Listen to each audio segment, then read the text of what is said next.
It's not that I don't have any personal connection to the Doors. I don't have a personal connection to the Doors. HP, who was waxing rhapsodically up until the moment I hit the record button and now isn't saying anything. It doesn't make me a bad guy. You know, this was. I don't think I said that you were a bad guy. Holy shit! You implied What the fuck? You implied it, but no, you implied it. We've got real problems here at the Kulturecast, and HP is one of them. I'm about to flip over this desk. What are you talking about? God. Good God. Yeah, on this episode of the Kulturecast, I am still your host, much to the chagrin of at least two people out there. Chris Stachiw, the host of the Kulturecast, and I'm joined by my good friends all the way from Midnight Viewing. He programmed this month, Father Malone. Father Patrick Malone, born for 2273, podcaster, host. Also joining us, speaking of podcaster and a host, all the way from Night, Mr. Walters, a podcast whose name starts with an apostrophe, your friend and mine, HP. Pretty neat, pretty good. Pretty good. Very happy to be here, Chris. Good to see you. And yourself, Father Malone. I feel like HP is the Ray Manzarek of the group. He's just happy to be here. Oh, yeah. I'm thrilled. This is going to be fun. I'm happy to be here. I'm happy to play the keyboard. Leave me alone. I want to sit in the corner and do my thing. The Ray Manzarek story. Yes, on this episode of the Kulturecast, we are bringing the month of September to a close with a look at a little film from the one and only director of many things, Oliver Stone. We're talking about 1991's biopic. Father Malone wanted it to be biopic month, I guess. We're talking about sort of. I mean, just a little. He just wanted to throw a little bit of that in there. Talking about 1991's Oliver Stone directed, Randall Johnson written, who we will be speaking with at the end of the episode. Based on the life of, well, supposedly the band The Doors, but more, I think importantly, the life of Mr. Jim Morrison. Talking about 1991's The Doors. There are things known and things unknown. And in between are The Doors, an Oliver Stone film. Love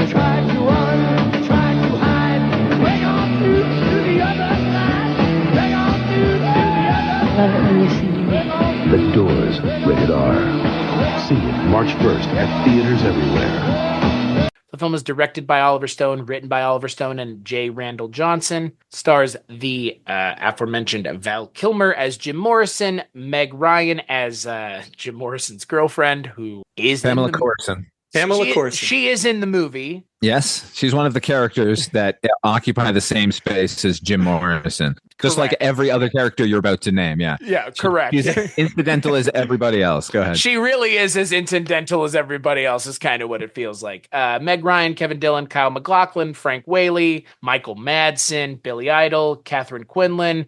But yeah, most importantly, the film stars Val Kilmer as the Lizard King himself, Jim Morrison. So I'm going to kick it to you first, Father Malone. Why did you pick the movie about Jim Morrison, directed by Oliver Stone? You hadn't seen it. That's the other component of this month.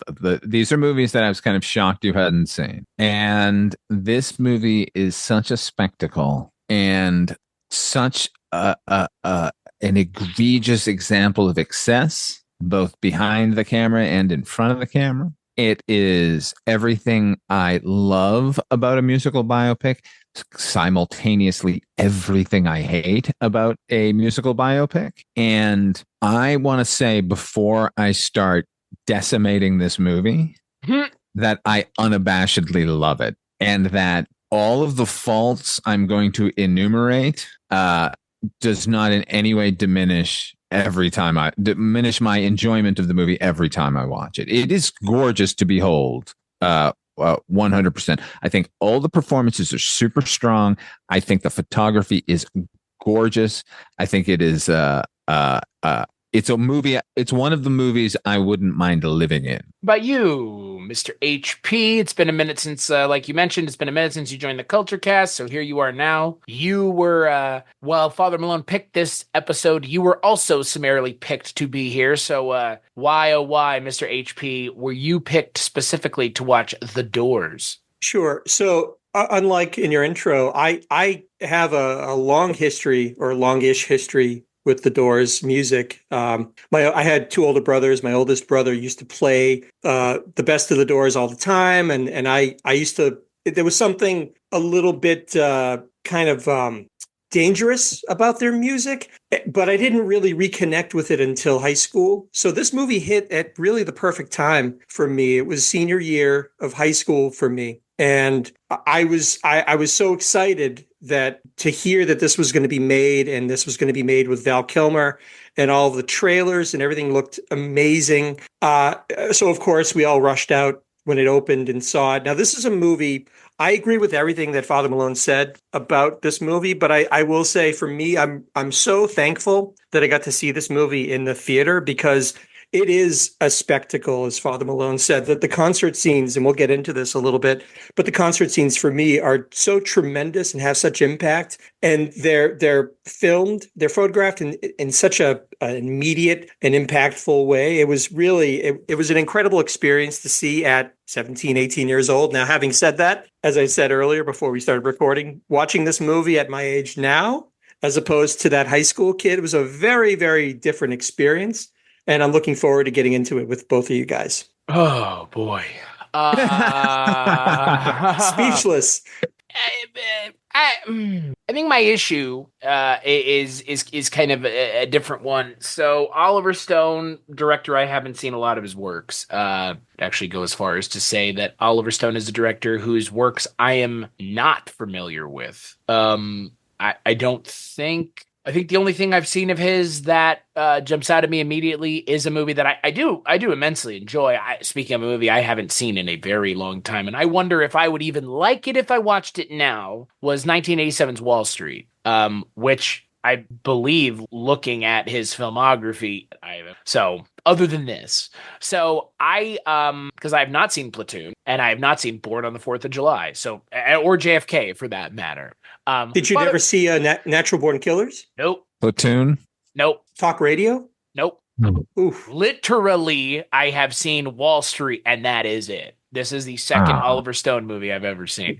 Now the look on your face, Father Malone, is, fuck. I guess I should have done an Oliver Stone month. Jesus. Well, he's not a director whose works, for the most part, are interesting to me. Have you seen Conan the Barbarian? Yeah, but he didn't direct that. He just wrote it. He did write it, though. Yeah. He also wrote Midnight Express. Yeah, but what's the other? Salvador. Yeah, I know. I'm it's not those. I can't think of it though. I mean, the thing that I've wanted to watch forever and I've never gotten around to seeing is JFK.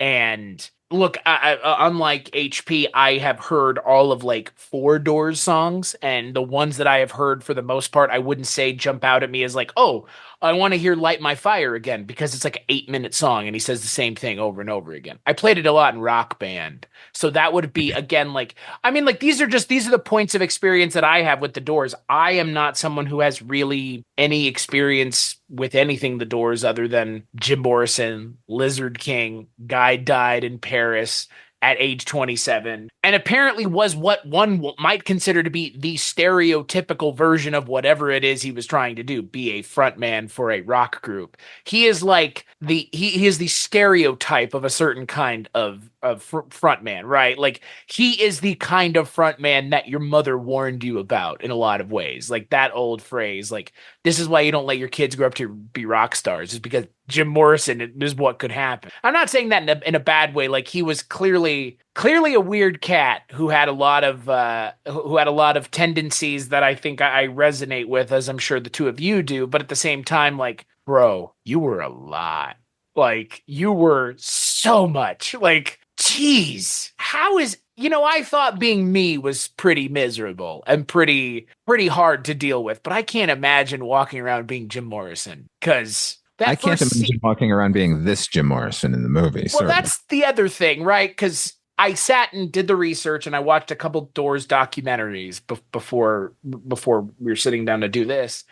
While I get the sense that Jim Morrison was a lot, like, this is probably, I mean, dramatized for entertainment effect, I think might be, what do they say? That's being diplomatic. I mean, he's a menace in this movie, like an actual human cyclone of like problems and emotional turmoil that he's constantly putting everybody in the movies. I'm not saying the real person wasn't like that, but the way the people were talking about him in the documentary wasn't like he was a complete fucking Fruit Loop. That's my point. And the movie makes him out to be like totally on the other side of the Fruit Loop, like Rainbow. So because that's what Oliver Stone bought into, is the myth, the mythology of Jim Morrison. That's what you get. I mean, that's what this movie is. As you said before, like, this movie should not have been called The Doors.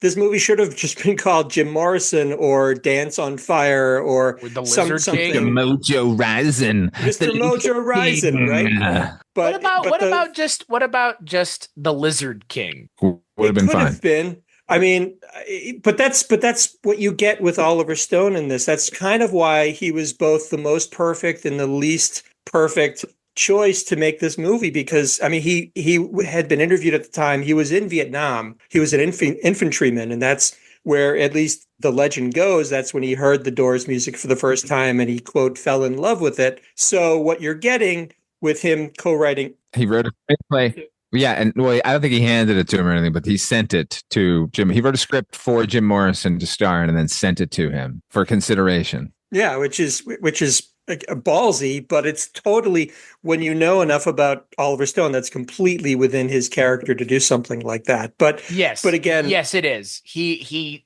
what's the term? Likes the way his own fart smell. Is that the term? That's the term I would use for Oliver Stone, at least best I can tell. I mean, look, that's the thing I don't have a very, not informed opinion about, but Oliver Stone as the person is probably the reason I've never watched Oliver Stone's movies, is because Oliver Stone as a person just seems like, he seems kind of like the character he's portraying Jim Morrison to be in the movie, which is like, exactly. Dude, you're like a fucking drag on everybody. You know that, right? 100% projection.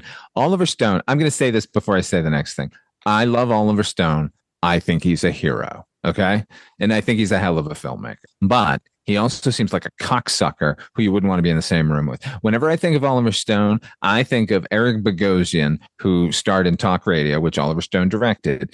And Bogosian was telling a story like it was before they were just working on the script, or really he was working on the script for Talk Radio.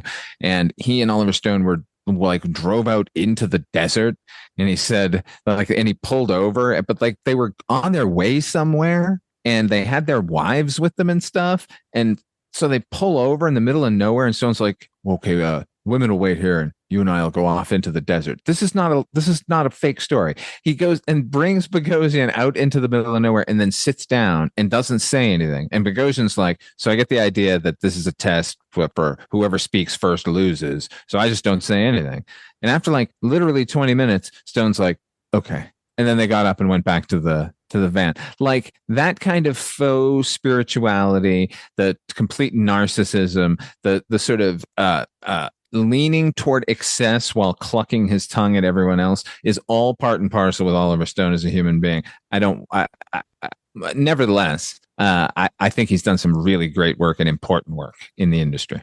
Oliver Stone's history lesson, or whatever the fuck that shit was called. Do you remember that like TV show that he hosted for a while, where it was like Oliver Stone's history? And it was like the Untold History, hosted by Oliver Stone. And it's like, I think for me, Oliver Stone is the guy that I confuse with Francis Ford Coppola. Is probably what it boils down to. Does that make sense? That's fairly apt. I mean, when this was made, though. This was before JFK. I think it was right after Born on the 4th of July. So he wasn't known as the sort of conspiracy theorist, sort of whack job that I think he's considered nowadays. You said it now. You said it, baby. But back then he was just a really good filmmaker who was on a tremendous roll of movies. And this was just another movie in his canon. JFK was really where things sort of turned for him. I think we can agree. But in this was really just the culmination of obviously something that he wanted very badly, which was to make a movie that mythologized one of his musical heroes. And on that basis alone, I think the movie is a success. There's all sorts of baggage that goes along with that.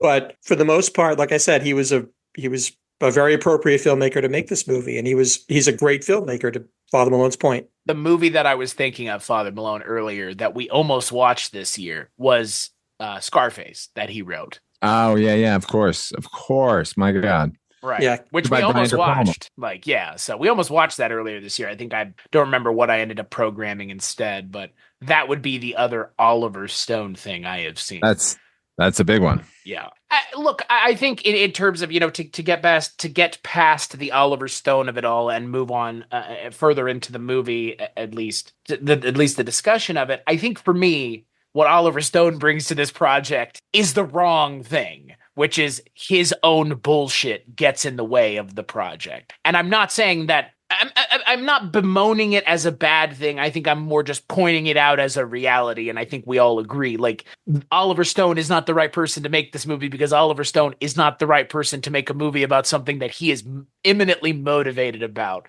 Because if he is motivated about it, there may or may not be a lot of validity to what's going on or a lot of factual narratives being constructed. It's based on a true story. Yeah, the word based on here is being used very, very diplomatic, like very just willy-nilly. And I think that for me, doing the research, at least just the basics about The Doors, seeing that Oliver Stone kind of made this more about what it strikes me as, it's like I made a movie about my interpretations of someone else's. It's like Oliver Stone made a movie about his interpretation of Jim Morrison's life, which is fine, but it should have been a movie about Jim Morrison then, not about The Doors, because I think as much as I like Val Kilmer as Jim Morrison, which obviously is the best part of the movie, there's so much left on the table that is so much not better, but I think cumulatively could have added to the success of the movie if they had given it more time. Because there's Kyle MacLachlan, there's Frank Whaley in this movie, and they're just kind of there. Like, they're really just there. After a while, everybody is just there other than Jim Morrison, like we've already alluded. And that's a shame. That's the biggest shame, because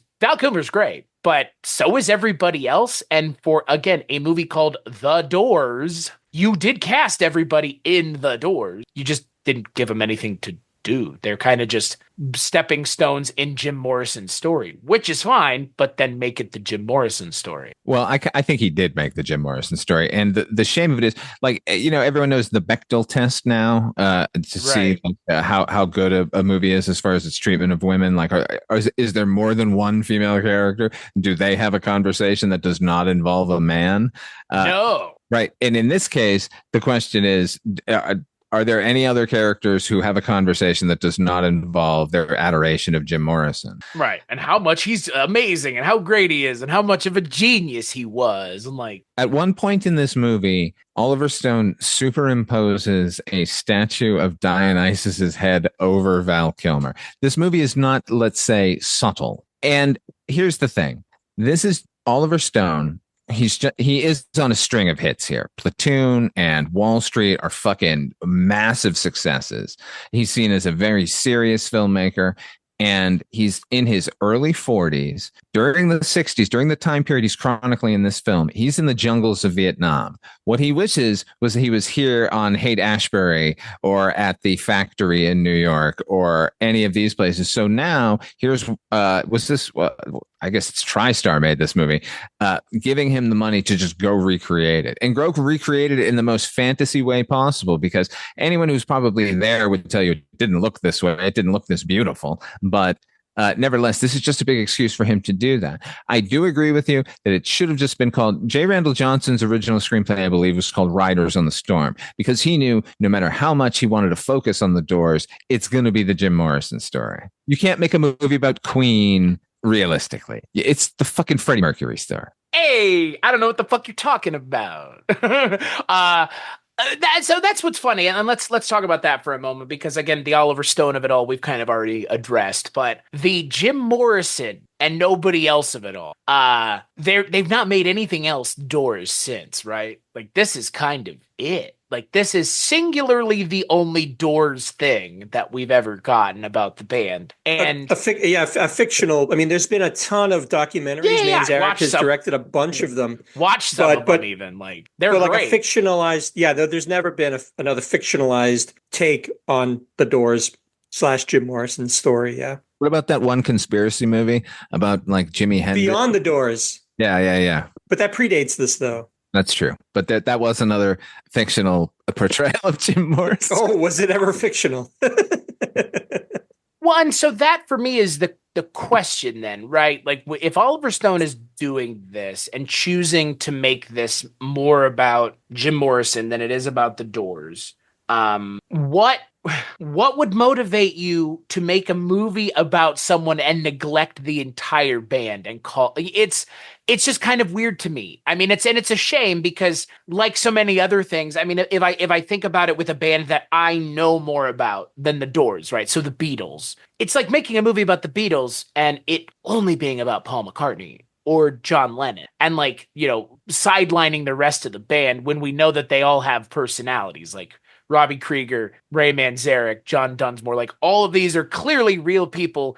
I've seen them talking in documentaries. They seem like fully formed, rational human beings. And for them to be boiled down to a series of lines to ferry Jim Morrison through his journey, while if I were them, I wouldn't be disappointed because I'm assuming they were, at best I can tell, they were at least somewhat involved in the project. Maybe not as much as they would like to be, or maybe not Ray though. Right, not Ray Manzarek, which is clear by the way his character is treated in the movie, but yeah. I fuck you, Ray. Fuck you, Ray. It's just such a shame because there's like, in a lot of ways, Val Kilmer's performance is great, but we never get to see enough of anybody else to really get the sense that, I mean, I know that everybody else is great actors because I've seen them in plenty of other things Kyle MacLachlan's one of my favorite actors, period. And he's fantastic in this movie. And like the 10 lines that he has is what it feels like. He gets the most screen time. He gets the most interaction with Jim. And what's the unfortunate thing is Ray Manzarek is a gigantic blowhard. We all know that. He's the one been crowing about Jim Morrison ever since the Doors folded. But and was a pain in the ass to everyone who tried to make a movie that wasn't him about the Doors, right?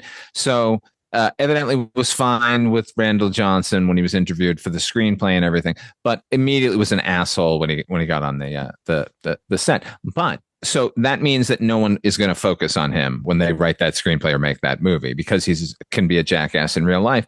Unfortunately, that story, that friendship, those two guys should have been the thrust of the movie. Yeah, and Ray has an actually interesting backstory. He played music since he was a kid. He was enlisted in the Army. Not to mention, obviously, his friendship with Jim, but he did have I don't know as much about the backstory of John and Robbie, but certainly Ray, I know a fair bit about.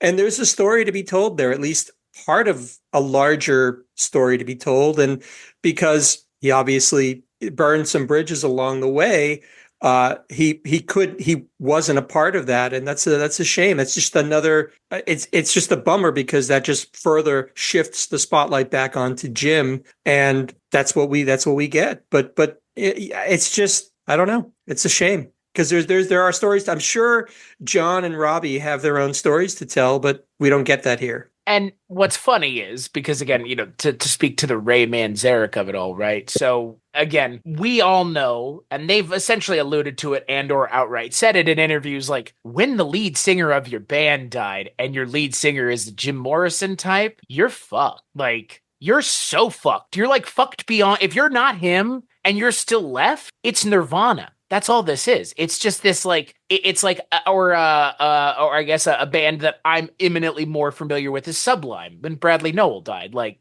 what do you do? Like he's a singular talent. He's the front man of the band. He has a unique voice that is bringing people in to hear your music, and his style of writing is so unique that there's nobody else that can really write his music for him. And now he's fucking dead. What do the other members who aren't Jim Morrison or X, Y, and Z lead singer do? Well, to your point, Father Malone, they attempt to hold on to any vestige of how important their moment is in the story, right? Like you said with Ray Manzarek, I mean, guy burned a lot of bridges, but I think he also knew his worth and his value, at least. Which is a good thing. Having said that, like, I'm not saying that like Ray was just the guy who kept talking about the Doors. No, I know he's not. He was a phenomenal producer, and he had a very great career. Like after the Doors, it's like he's one of the best keyboardists of all time. Yeah. Period. And And when I say he's an asshole and a blowhard and everything, I say that all with genuine love. Like, I love Ray Manzarek. And I'm serious when I say, particularly when you cast Kyle MacLachlan as Manzarek and you've got Val Kilmer as Morrison, that's why I say, like, it should have been at least more focused. They should have had at least a couple of more scenes together, you know? Like, as the initial members of the band, the 4 members of the band should have. That was what the movie was missing a lot of. And what we get instead is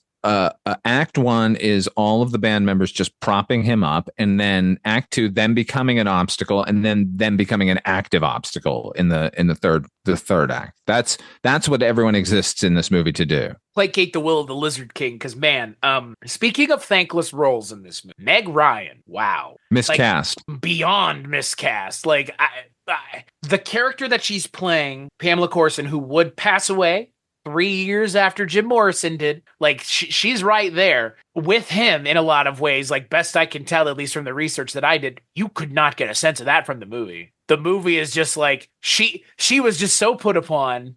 She was such a put upon lady. Poor her. And it's like, I think she knew what she was getting herself into the moment she started hanging out with a guy who, by the movie's narrative, just showed up and followed her and was like, I'm in love with you. Like, you knew what you were getting yourself into. If that's not the way the story happened, and again, half truths, half lies, a little bit of both. But again, like in this version of the movie, completely miscast. Like not even a character, not even a real person, just another kind of like facet of the Jim Morrison story that has to be handled, because he did have a partner who he fucked around on constantly. Again, just further feeding into the narrative of the lead singer of a rock band up to no good, right? Well, creating that mythos. Right. I mean, yeah, that's like I'm saying. Like I don't know how much of how much of this is real, how much of this is fake is kind of unimportant at this point. Like, this is the narrative that most people believe. What this movie reminded me of, and this is the point that I wanted to make, and I think it's apropos that it's the three of us talking. This is like if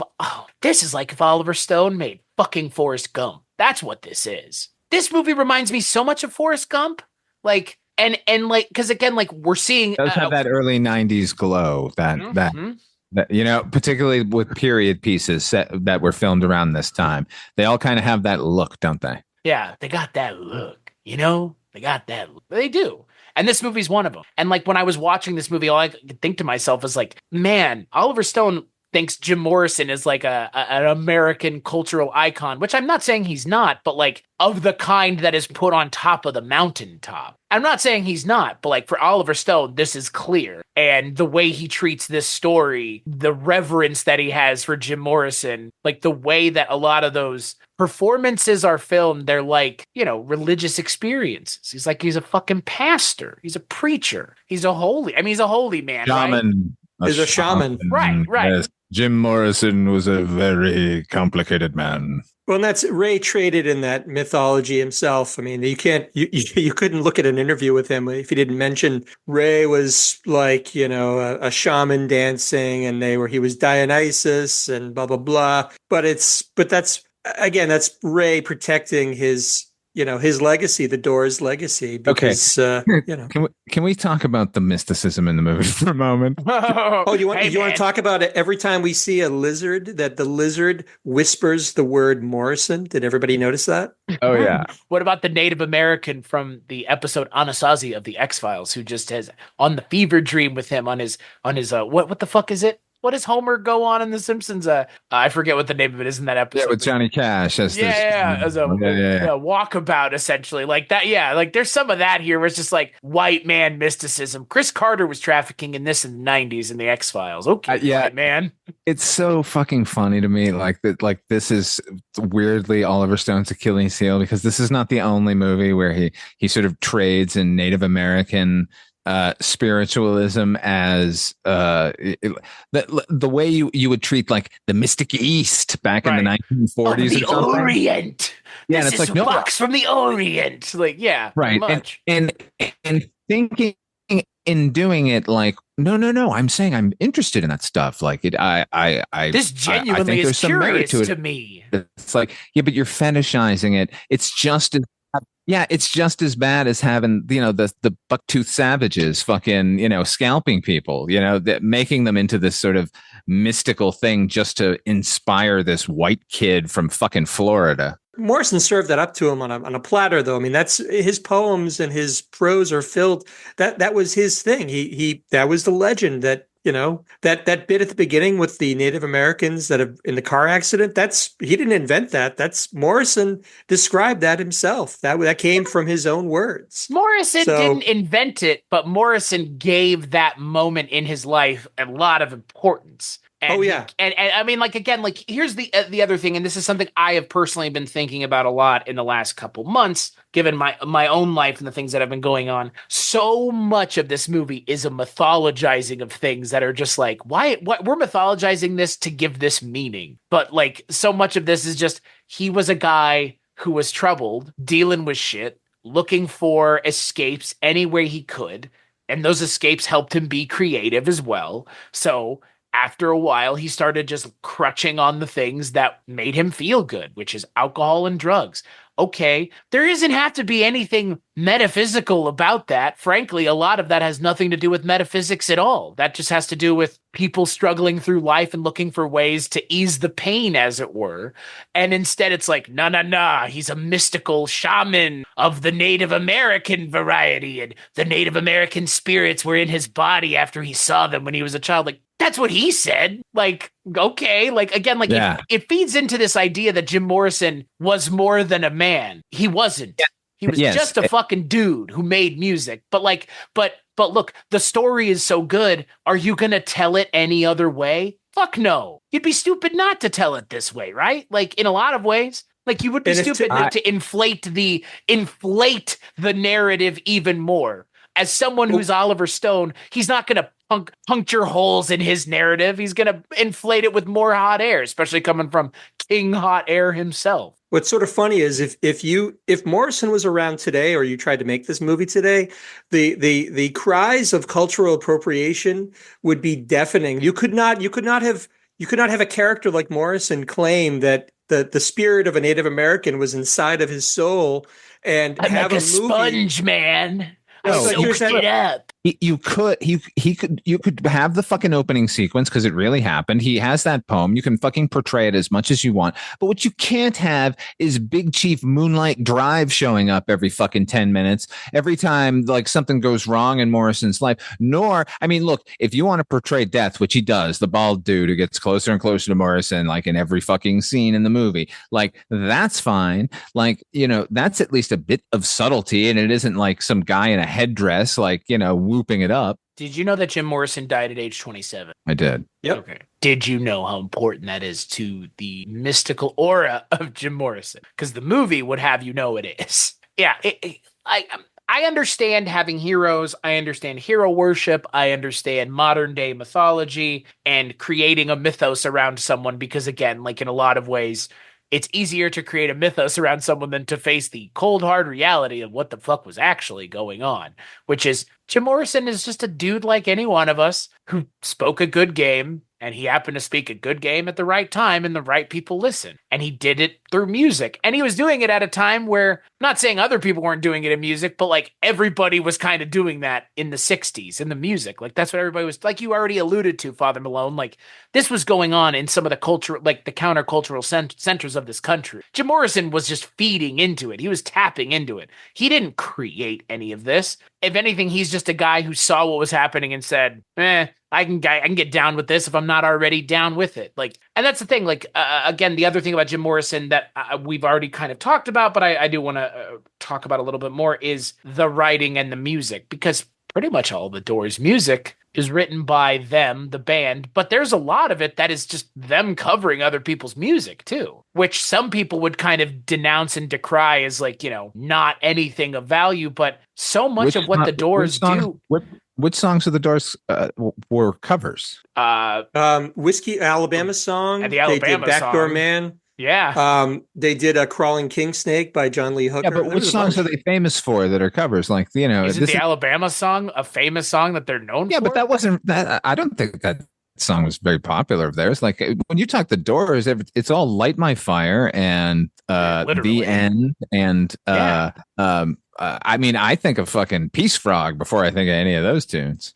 I mean, I think of Peace Frog just because the name is great and it makes me think of a frog throwing up the peace sign. But the guitar lick on it is really great. No, that's the thing. I was going to say, like, there are some Doors songs that are just them synthesizing other people's music, but I think who they are as a band is so unique. I mean, you've already talked about the Ray Manzarek and well, like they didn't have a bass player. Well, that's not exactly true. So it live, Ray played this like bass thing. It was like a keyboard, right. But on the albums, thing. it's like a little keyboard, but it's all just an right. early sort of bass synth. But on their albums, basically from no pun intended, from Strange Days on, they routinely had a bass player. If you listen to those songs, especially, they didn't record his keyboard bass much after the first album. So that's kind of a misconception. Live, certainly, they always had Ray playing the bass on it with his left hand, which is, again, one of the cool things about Ray that's so unique about him and his approach to music. I'm not suggesting that most people would get a kick out of understanding how cool that is, but there is a story behind that. He learned piano at a young age. He was fascinated by stride piano, and that's where he learned that technique of this hypnotic bass line that he could do with his left hand. That's cool. I want to know about that. That's another thing that makes the Doors unique. But one thing I wanted to double back on a little bit as you were talking about the Doors songs, another thing that they touch on a little bit in the movie, but I wish they did a little bit more, is that the fact that a lot of their big hits weren't even written by Morrison. They were written by Robbie Krieger. Light My Fire, Touch Me, those are both Robbie Krieger songs. They alight on it a little bit when they're kind of workshopping Light My Fire, because I think he says, it had to be about fire to compete with your songs, Jim. But that's kind of a cool detail. That's something that not a lot of people know about. And I think Robbie deserves a ton of credit for that. But again, this movie has no time for any of the other members of the band but Jim, no matter what the facts tell you about it. Well, speaking of the facts, like in that scene, like they're complaining to Morrison about his stuff being too dark, and his response is, "You write one, man," right? And now that exchange evidently actually happened, but it was Morrison pleading, like, "Please, would somebody else write a song? I'm drowning. I've written the whole fucking first album. Could somebody give me a hand?" Like, there was no interaction like that in the movie. There's no human interaction at all. See, my problem with the movie ultimately, and where it falls down to me, it feels like you're watching King of Kings, where instead of writing dialogue for Jesus of Nazareth, they just have him speaking every bullshit line from the Bible. I shouldn't have said bullshit Bible at the same time. And you know what I mean? I like the alliteration myself. Okay. So, but you know what I mean? It's like Jesus walking around. Yes, everything that he says is so fucking important. Like, right. So we wait on every one of Jim Morrison's fucking words. Like, and it's all lyrics. It's like it's his poetry and his lyrics. Like, he doesn't have one conversation with anyone in this movie. He just spouts like nonsense and lyrics. It's very unusual. John, that's what drove we could go down to the octopus's garden, John, and that's how we wrote the song. The octopus's garden, John. Like, okay. That drove me nuts about this too. Upon rewatching it after all these years, Father Malone, is as a teen watching this movie, that kind of stuff I loved, because I adored the Doors music, and it was almost like little Easter eggs at the time that I thought Oliver Stone was dropping in, where he's not speaking in dialogue, he's speaking in lyrics, like you said. Far out. But watching it now, it was annoying to me, because it's almost like a shortcut to thinking in this movie, where you can, instead of trying to go back to the actual thoughts and emotions and feelings that were happening in the scene, he's just going through a database of Doors lyrics and picking out ones that seemed appropriate for that scene. So Jim is just speaking in Jim speak. He's not speaking, he's speaking in lyrics. And that, I thought that was just really, it felt lazy to me watching it now. So here's the other thing for me in all of this. And Father Malone, you've alluded to the, like, oh, it's just like there's nothing going on thing. Like he's just proselytizing his bullshit. I mentioned the no bass thing, and you kind of went on to correct me a little bit, Harris, but I think I should have clarified myself. I'm talking about the Doors as a live band because it would strike me as the Doors were a band that you went to see perform live. That was the fucking point. It wasn't even like the records were literally to let you understand what you're going to hear when you go and hear them. And if you can't get out to see them, this is what you might hear. But the Doors, in a lot of ways, and I'm sure some people are about to click the fuck off when I say this, and I don't frankly care because I think this is an apt comparison. The Doors are like the Grateful Dead and Dave Matthews. Like, it's all about these live performances. I've got this version of Dave Matthews from 1994 in fucking Fresno, California, performing wherever, and I've got this tape of it, and it's this version of Crash Into Me that nobody's ever heard. Isn't that crazy? Like, that's what the Doors strikes me at. And that's the Father Mullen, you're mentioning the things about this movie that kind of rankle you. The things that rankle me about this movie are, you want to make a fucking movie about Jim Morrison? Fine. Cool. Go right ahead. You want to make a movie about the Doors? Cool. Go right ahead. You want to recreate like 3 or 4 fucking performances? Why? In like their entirety. Because that's what... I disagree with you. But like, no, here's the problem. It's the best part of the movie. Yeah, it is. But... yeah. It's the best part of the movie, and in a lot of ways, I don't think I even needed it. I don't think I needed it. I don't think the movie needed it. What's the fucking point? You can go see, why do I need to see Val Kilmer pretending to be Jim Morrison when the person who was Jim Morrison was enough? And like, I don't know where this conversation is going to go beyond here, and I don't know if I'm going to get to say anything else on this, but I'm not saying they're bad. Far from it. I'm more pointing out that in this movie, do 1 or 2, don't do 4, because you spend a lot of time doing that. And if we're sitting here talking about them not doing enough writing of scenes of characters with dialogue, because there's full-on recreations of performances, maybe some of that time that's well done could have been reappropriated elsewhere into actually telling the story. You want to film a concert? Cool. I get you can't do that in 91, Oliver Stone. We all understand Jim Morrison's long dead. 20 years already he's been gone at this point. But like, there needs to still be a movie with a plot here, and you can't just sacrifice it for recreating and doing very well recreations of live performances. The thing about musical biopic movies is, what I've found anyway, it's always weighted one way or another. Either it's all biopic life story where we're dealing with the characters and we never see them perform, and then you end up feeling like, well, what was so special about this person? Why are we watching this human drama? Or it's weighted far too in the other direction where it's all performances and very little of the human drama. This one, I think, falls into that category, definitely. But right, I know. They're Here's the thing. So good. Now, I'm well on record of my love of Larry Karaszewski and Scott Alexander. I think they're the best screenwriters in the business, right? But their movie Man on the Moon is a movie that every time they would recreate a full Andy Kaufman performance of one of his bits, I kept thinking, I can go home and watch this. Like, I can watch Andy Kaufman doing this. At no point during like the Miami sequence or the Not to Touch the Earth sequence did I think, will I ever see a Doors concert like this? Like, there's footage of them performing. There's the Hollywood Bowl, and there's a couple of other performances. You can see it, you can hear some. But Ray Manzarek has always said, and I think everyone who's seen them has also said, that when they were on, seeing the Doors live was the best experience you were going to experience. If they were off, it was the worst experience you're going to experience, right?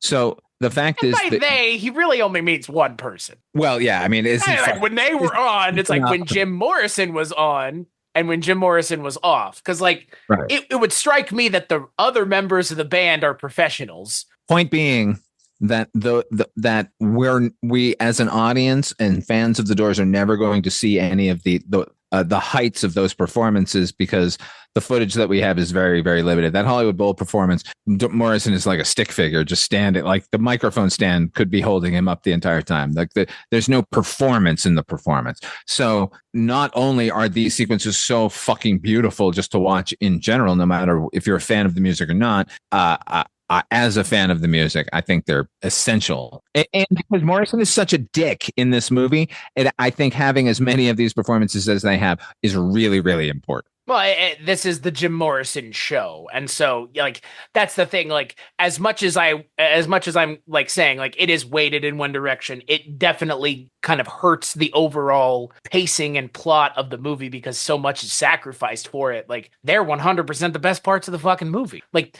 the whole thing at the end of the movie in Miami is for me, that's the standout segment. That is the standout segment of the entire film. And just reading about it is one thing, but then getting to see Oliver Stone recreate it is another. And yeah, like you could go watch stuff, but some of it's just not this.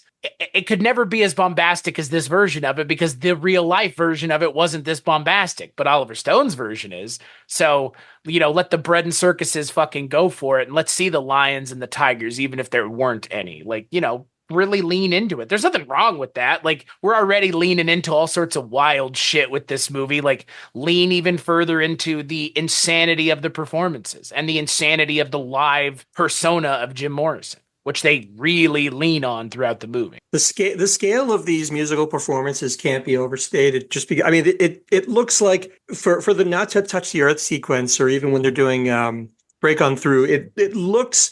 There's no CG in this movie. It looks like there's got to be like 15,000 or 20,000 people in this amphitheater. It's probably much less than that, but the movie makes it look like this is this bacchanalian, performance that's happening, which gets to the heart of exactly what Father Malone is saying when the word of the Doors performances being so electric and so communal and so having an element of danger to them. I think that's the thing the movie does best. And it's one of the few times where you actually see the band themselves interacting. Now, it might be a little bit of John Densmore shooting dirty looks at Jim as he stumbles around or what have you. But that, to me, at least, it conveys properly what I think the idealized excitement around a Doors concert is. I'm sure the reality is well, you can see it in the Hollywood Bowl. It's not nearly as bombastic, to use your term, but it's like this mythologized, idealized version of a Doors show, and I think that's entirely keeping in step with this sort of legend that Oliver Stone's building around this. And the fact, I think the probably the savviest decision that he made, one of them anyway, that Oliver Stone made, was having Val Kilmer sing live during those live performances. Because I remember an interview at the time where Oliver Stone's talking about it. He says, well, lip syncing, it's fine for a while, but after a while, it builds this doubt in your mind and you start to notice things. And eventually you've checked out of the whole performance. Well, the fact that Val Kilmer was able to really pull off a pretty amazing impression of Jim singing, I think really saves, or it not saves, it really enhances those live concerts to the point where they feel live, they feel energetic. I don't think you get that if he's just lip syncing to the performances. In fact, the only time I think he really lip syncs is at the end when he's doing LA Woman in the studio, and it's lame. It just looks kind of there. But him, and it's very clearly Jim Morrison's voice too. It's like, right, but here's Jim Morrison's voice. Everybody, like, what the fuck? But Val Kilmer did a really, and it also can't be overstated what a sensation his performance was in the day. I can't speak to. You're seeing it all these years later, Chris. But at the time, I remember people were talking Academy Award nominations for Val Kilmer because he was so uncanny. We hadn't seen anyone portray a known figure like this in a music in a concert type movie setting. It just that even now watching it still kind of gave me goosebumps watching this because it's so well done. That for all of the negatives we're throwing at the movie, that's really the one area I can't really throw too many rocks at is his singing as Morrison and the concert scenes as they are, I think. I think if you're going to do this movie the way that they did it, you better make sure you cast the right person to play Jim Morrison. And I think they did. I can't for the life of me even see anybody else playing Jim Morrison at this point, because it almost seems like, I'm sure Val Kilmer would love to hear this, it does seem a little bit like the spirit of Jim Morrison somewhat possessed him like throughout the movie. Because like the performance that he is able to give does not feel like a put on. The only time, I take that back. There's only one part where it feels like a put on. When he's like fat Jim Morrison, kind of feels like a put on. Like and it's all obviously because he's like got like a really fake beard. It's like the fakiest of fake beards I've ever seen. It's like a prop beard. It's almost like he should have a pair of glasses on that the beard is connected to, like one of those like old props.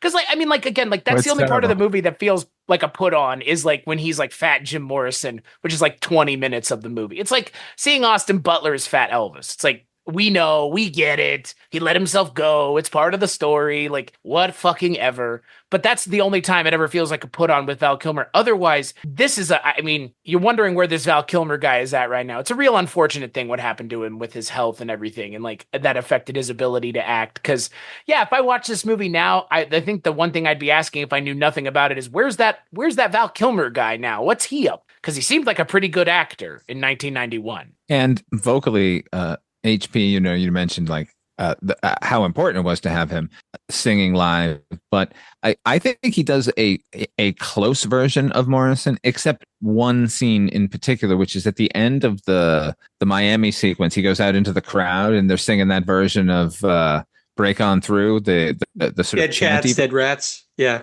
Yes, in that he is completely indistinguishable from Morrison there. Yeah, there's something in. I mean, I think they're both in the same like vocal range, but when he shouts, when he does the sort of screaming shout singing, I think it's literally Right indistinguishable. There. Yeah, it's amazing. But also, and I'm remembering this now. There, not this particular production, but there were other actors over the years. Because let's not forget, they were trying to make a movie around Jim Morrison for decades.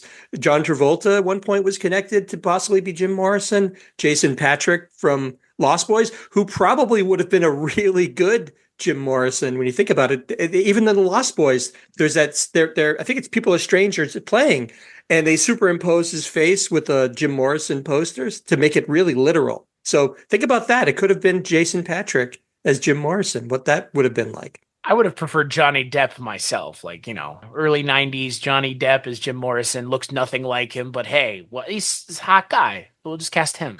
I believe Kurt Russell was also up for the part at one point.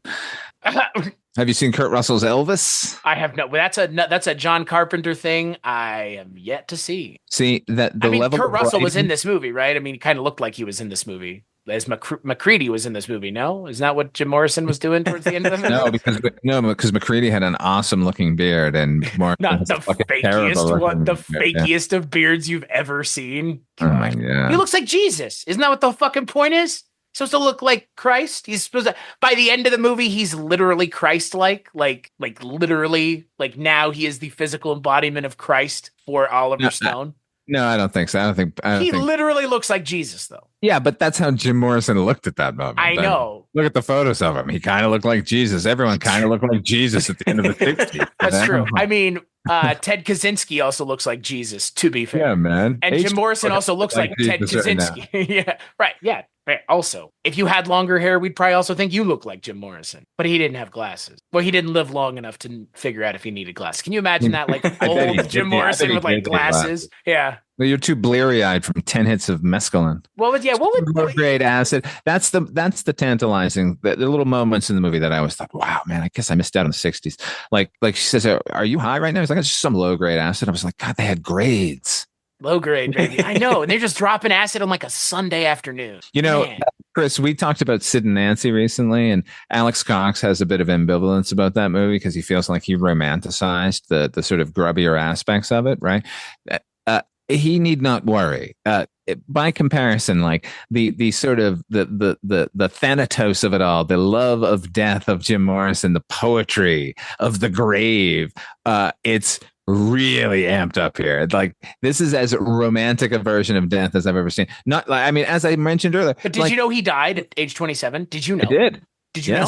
Did you know that that Death was a bald man who followed him around his entire life? Did you know that the song "The End" was about death? No. You didn't know? No. See, you know, by the way, as far as musical performances in the film, that's the one they could have cut. Because why are you going to feature the end cinematically after Apocalypse Now? And two, the shockingness of that, like it is shocking, like the original lyrics in it, like I'm going to fuck you, mom, that whole thing. Right. But was it really that shocking at the Whiskey A Go-Go with that crowd? Like if he was doing it on television, maybe, but I think it's because it's a guy that looked like that was saying it. It's probably what right. No. But my point, they're featuring that sequence to show us how shocking the Doors were and how different they were than everybody. But we already know that, right? Yeah, that's what I mean. Like, I don't understand. Like, what do we need to know about them at this point? Like, we get it. They're counterculture, like personified. We just watched the trailer for the movie. Like, we just saw an Indian in a cave and a puma and all the mysticism jumping into Morrison and making him a star. We don't need to see him become a star at the tiny little whiskey a go-go. Vision quest, brother. Pause. He's going on a vision quest. Here's a annoying autobiographical pause. When I lived in Los Angeles, I lived in Venice, like 3 blocks from where Jim Morrison actually slept on the rooftop at Trix during that summer. But I worked at a movie theater for many, many years. I palled around with a gal named Kelly Densmore, who's the daughter of John Densmore. Yeah. And one day she brought in some weed and was like, "This is my dad's weed." And I smoked some Doors weed. That's all. Back to the movie. Did you go through the doors of perception? No, but it was incredibly good. Well, yeah, I fucking hope so. Yeah. I think he's the meanest member of the Doors. I think John. I think there's something about the drummer being sort of a volcanic personality. I get the sense he was kind of a dick. I think. I don't know, it just seems that way. Yeah, I've seen him in interviews, and even now, like I watched a few, like Chris, I watched a couple of documentaries on like Morrison Hotel and stuff, and he just seems, I don't know, he just seems like a mean dude. I don't know. Maybe they should have had more of that in the movie because all we got was... It's the idea of like you're the band member in a band where everybody knows the lead singer and nobody like is sitting and crowing about anybody else. Like again, like I don't blame them for being dickheads. Like I've never been in that situation. I can't imagine what that's like. Like someone like Dave Grohl figured it out, right? Like Dave Grohl had his own band, lead singer of his own group, like figured it out, moved on, like put Nirvana behind him. I'm not saying Manzarek and Densmore and Krieger didn't, but like they kind of always just continued to do the Doors without Jim Morrison, which is fine. They did make a go of it after he died. They actually put out, a lot of people don't know this, they put out 2 albums. Right. They put out an album called Full Circle and Other Voices, because another thing that people don't think about with the Doors is that Ray sang backup on a lot of those albums. He actually had a similar range to Jim Morrison, so he could pull it off. There was even, I remember reading somewhere they were playing in like Stockholm or something, and Jim was out of commission because he had taken too many drugs. I don't know, whatever. And so Ray sang the set, and whoever was at the show said he did a great job. He sounded just like Morrison. He had that similar range. And you can, I mean, these albums, not to get too sidetracked, but these albums are okay. I mean, it's never going to be as good as with Morrison because he's the draw. I mean, to a lot of people, he was the Doors. Right. But let's not forget, these guys were all really, really fucking good musicians. Every one of them. So is Ringo Starr. I mean, Ringo Starr's a talented drummer. Like, that's my point. Like, there's no way to take any of this away from them. It's just the movie just doesn't care because it's not necessarily super duper exciting to show a bunch of assholes playing instruments in a movie. I mean, that's the reality of it, right? That's true. 91, Oliver Stone sitting here thinking to himself, like, I've been wanting to show this for how long now? Like, since Jim Morrison was fucking alive. Like, I'm going to tell the most, like, amped up, cracked out version of the story, which is, look at Jim Morrison, guy's always on drugs, always being wild and crazy. And like that just feeds into the mystique and the persona of it. Like I would be curious how many people's beliefs about Jim Morrison have been crafted by this movie alone, as opposed to everyone who saw this movie and ever after now believes that this is the life of Jim Morrison. No question about it. Right, which is kind of a problem. Yeah, but that's the problem with all big movies and stuff. You know, look, like when it comes to remakes and stuff, my attitude has always been the original's still around. Who gives a shit if they remake it? Still fucking watch it. They didn't delete it out of existence. At the same time, Chris, that remake, if it's further enough along from that original film, becomes the movie in everyone's mind. Correct. If you say Dawn of the Dead to somebody, they think Zack Snyder's Dawn of the Dead. They do not think about that original film, and that's the problem. So yes, it is, but what can you do? It is a problem. Like, it's the power of movies, like, or TV, filmed entertainment. Like, it just And the power of a good narrative. Myth becomes legend. Well, just don't do it so goddamn clumsily. Don't give us a script, this rewritten horribly script. He turned Johnson's script basically into effectively like a TV movie version of The Doors. Like that's the level of writing for the screenplay. And you know what? This not only sidelines The Doors, I'd like to point out, it kind of points this unfair finger at them, where when they go to New York and they're at the factory, like they basically have a scene where the Doors abandon him, and this is the moment where it all sort of cascades down for Morrison. Everything starts falling apart at that moment. Well, as far as Robbie Krieger was concerned, they made music with Dionysus, so I mean, it's just that scene, I think, for me is just like a microcosm of the movie, right? It's this idea of like, even when they're given an opportunity to interact with each other, there's nothing of substance comes out of it. It's just Jim Morrison acting like a fucking dickhead, like a holier than thou dick. Like, that scene is such bullshit, because you're talking about at the end when they're listening to a playback of Riders in the Storm, and they're like, we're breaking up and we're leaving. It's like, that's the thing. They weren't breaking up. Jim was going to Paris to hang out for a while, right? But he had every intention. The Doors didn't break up because he left for Paris. They were just taking a break. They had finished up their commitment to Elektra for the number of albums they had to provide. They were going to plan out what they were going to do next.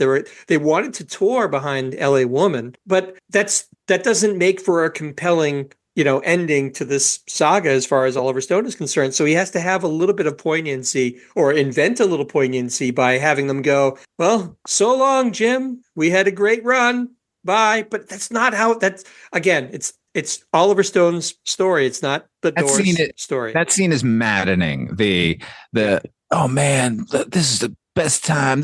What a great album. We're never gonna forget these times, man. Our best album since Days, man. Yeah. This faux bullshit. I will say that when Morrison arrives on that scene and he's interacting with I love that. That's my daughter. Yeah, that part. And then when he first gets there, and it's Manzarek's wife Karen, and he's like, "Oh, you cut your hair." She's like, "Yeah, we're trying to have a baby." He's like, "Oh, your hair getting in the way." It's that scene is the only time Morrison appears like a human being in the movie. And like, where was that guy the previous 2 hours? Oh, it's completely charming because he's interacting with this little girl. He's giving her presents.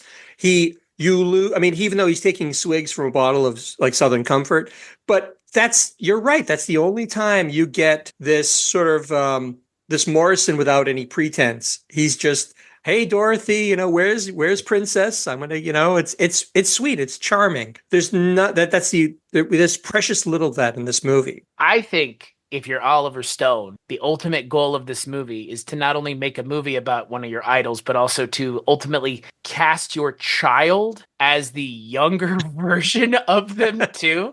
Sean Stone, who is in one of my favorite television shows, Jesse Ventura's Conspiracy Theory, or actually I believe the title of the show is Conspiracy Theory with Jesse Ventura, starring Jesse Ventura's son Tyrell, and then Sean Stone as well, just hanging out with the two of them, searching for human chimpanzee hybrids and time traveling Barack Obama. So seeing Sean Stone in this was like, oh, so he also just wanted to like have his kid play Jim Morrison. Okay, got it. Like, so much of this is Oliver Stone just like checking boxes for himself, right? Like, it's just like, oh, we've got this scene where we're going to have young Jim Morrison. Who could play young Jim Morrison? Oh, I've got a kid. I've got a son. Well, he was in JFK also, and he might have been in Born on the 4th of July. I just think Oliver Stone loved having his kid in whatever movie he was making at the time. He's in Natural Born Killers as well. Oh, right. And he's in Wall Street. But in none of those movies is he literally playing Jim Morrison. That's true, but this is the only film that gave him the opportunity to play Jim Morrison.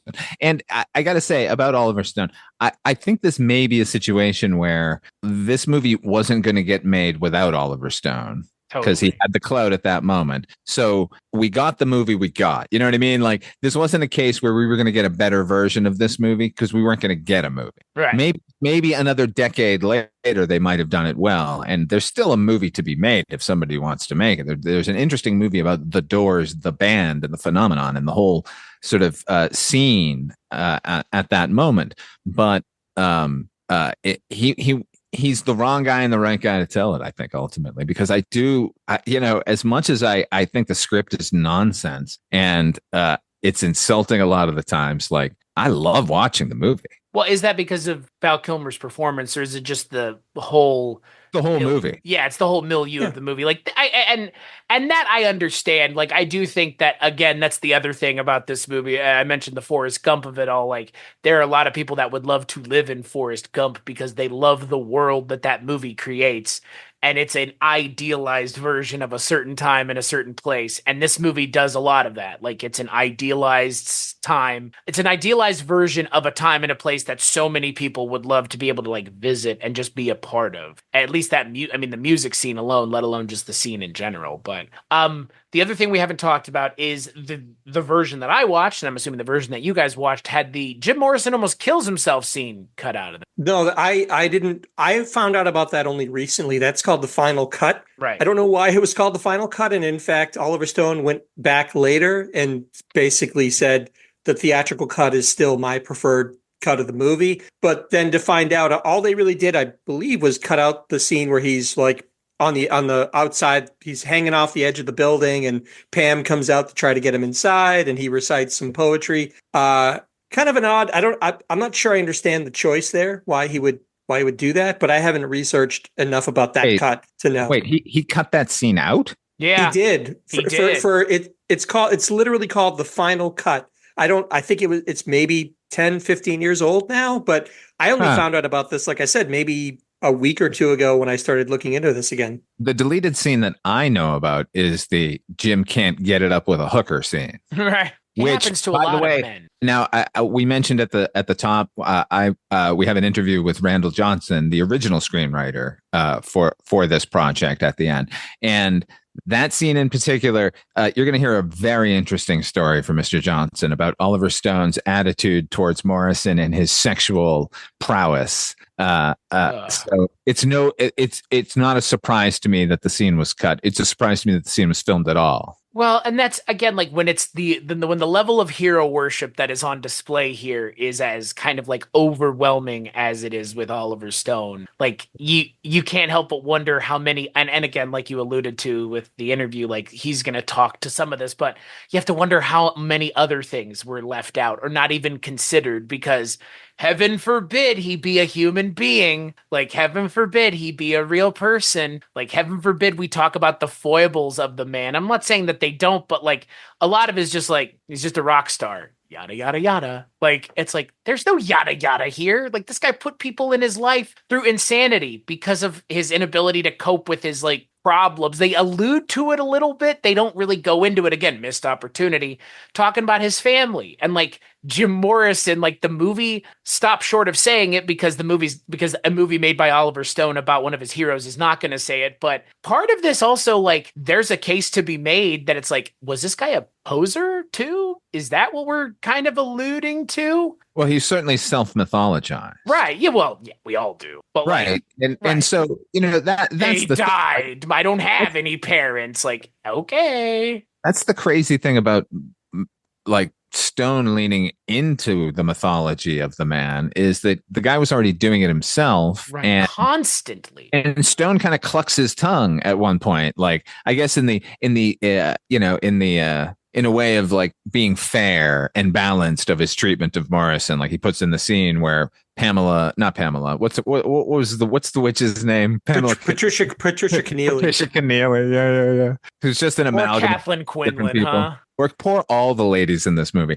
Poor Mimi Rogers, who has to, like, go around taking pictures of him and telling him he's the god of rock and cock. Oh, that scene. Blech. It's you then. I mean, is it better or worse than Crispin Glover's Andy Warhol? That's no.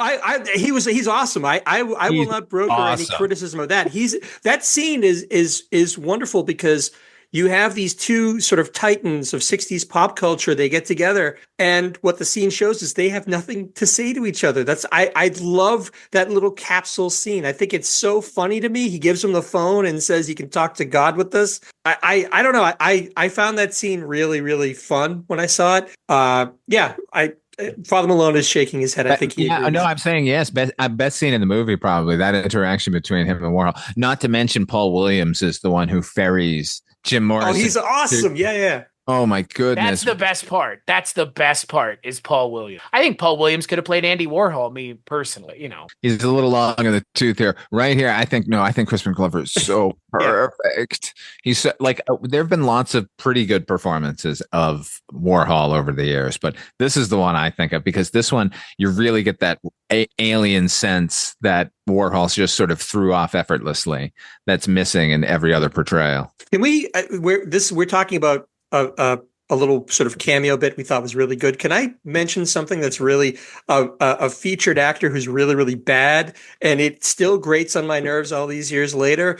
It's Billy Idol as one of the members of Jim's sort of coterie of hangers-on and like sort of vagabonds. Boy, I hated seeing him in this now because there's never a moment where you see Billy Idol where he's not doing the Billy Idol sneer, the lip that's curled up. And every time I see him, I'm saying to myself, that's Billy Idol. Like at one point, he's cavorting on stage with a naked woman during one of the Doors performances. Yeah. And it's, I'm even doing it now, just mimicking him. But it's drives me crazy. I don't understand that at all because there's nothing about him that doesn't scream Billy Idol when you see him up there. It's a terrible decision. Would you say he's a distraction? Completely. Yeah, I would agree. It's fuck you, Ray. Fuck you, Ray.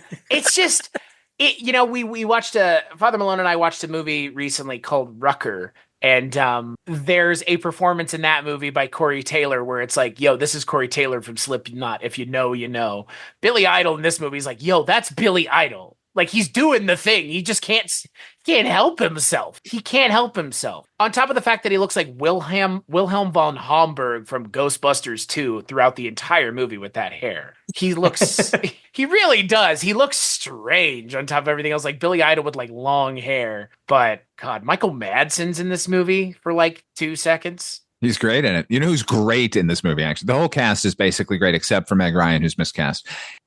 Michael Wincott as he's phenomenal. As the producer. Oh, Mr. Morrison. Like he just walks on the scene and suddenly the movie is real and has gravity. It has weight to it. It doesn't feel like a fantasy anymore when he's on screen. It's serious. It's a serious thing. I don't know. Was he better, you think, than Oliver Stone as the film professor at UCLA? I saw him. I knew that he was in it. I knew he was the professor, but what I forgot about was he has this terrible Van Dyke, like this sort of pretentious 60s Van Dyke. And that also took me out of the movie a little bit. Don't you understand? He's the one who sent Jim Morrison down the path of becoming a musician. Oh my God, you're right. Look at that. It's just like Oliver Stone injecting himself into Jim Morrison's mythology is just, fuck you, man. What the fuck? Like, I wish I could make a movie about someone I cared about and just be like, oh, look, I get to play him. See? Like, yeah, I'm his best friend in the movie. That means I was his best friend in real life. Like, it doesn't mean shit.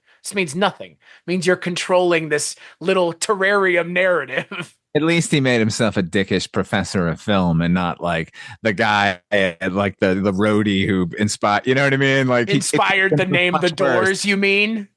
Yes, like other filmmakers who insist on putting themselves in movies would have done a much more egregious thing here. Like imagine if Spike Lee had directed this movie, he would have played Ray Manzarek. You know, Jim, you could call it The Doors, man, and then just poochies himself out of the movie. Yeah.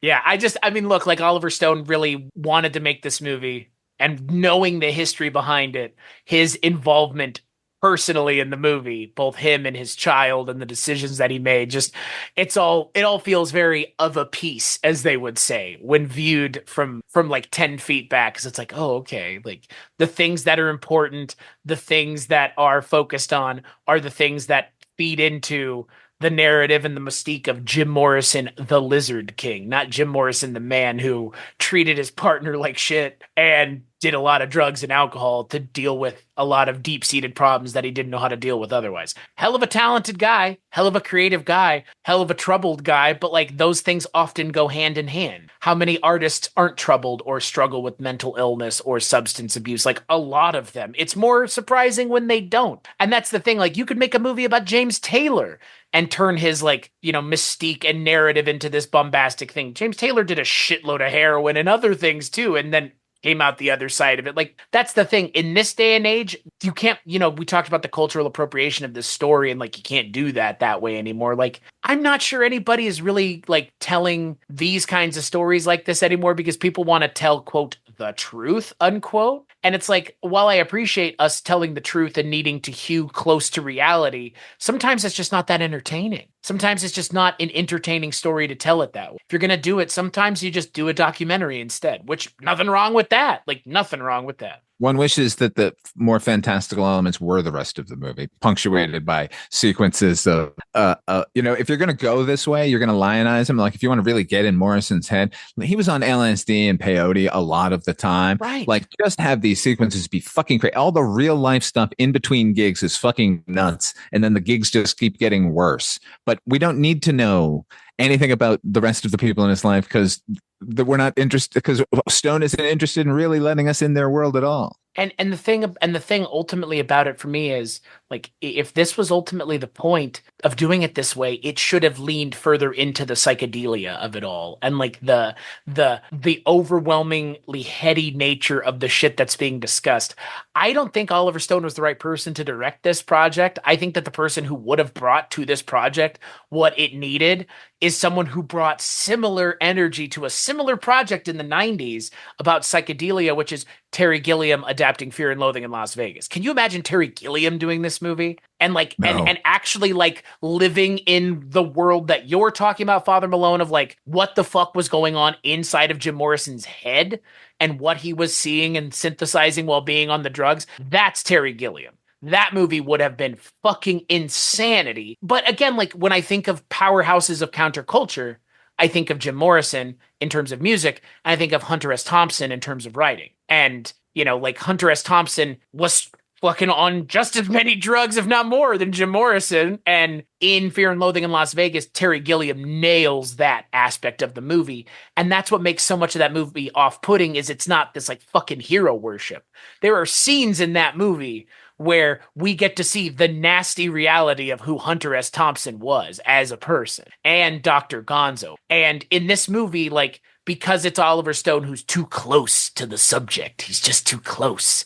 Like, because he's too close, he's not objective. And not being objective is fine, but you've effectively just written the Bible about Jim Morrison. You know what I mean? Like, you've written the Bible with Jim Morrison. Complete with canonization at the end. Yeah. The slow pan around the Père Lachaise cemetery with the Doors playing, and then the grave itself with the bust. Yeah, I was waiting for the little Jim Morrison, the Byzantine Jim Morrison with the little Saint fingers Jim. out. Yeah, fuck it. My girlfriend Amber went to Paris about 15, 20 years ago and went to the cemetery to see it, and had an easier time getting to Oscar Wilde's grave because it's very heavily guarded now. Jim Morrison's thing, it's like it's all secure. And like the bust is gone and like all the graffiti is still there, but like no one's adding to it anymore. Apparently it got really out of hand after this movie came out. Now everybody knows about Jim Morrison's Peri Delictos and that he liked sex and rock and roll and drugs. Who'd have thunk it? Yeah, like, I don't know. Some of this is just like Oliver Stone. Duh. I don't know. Like, yeah.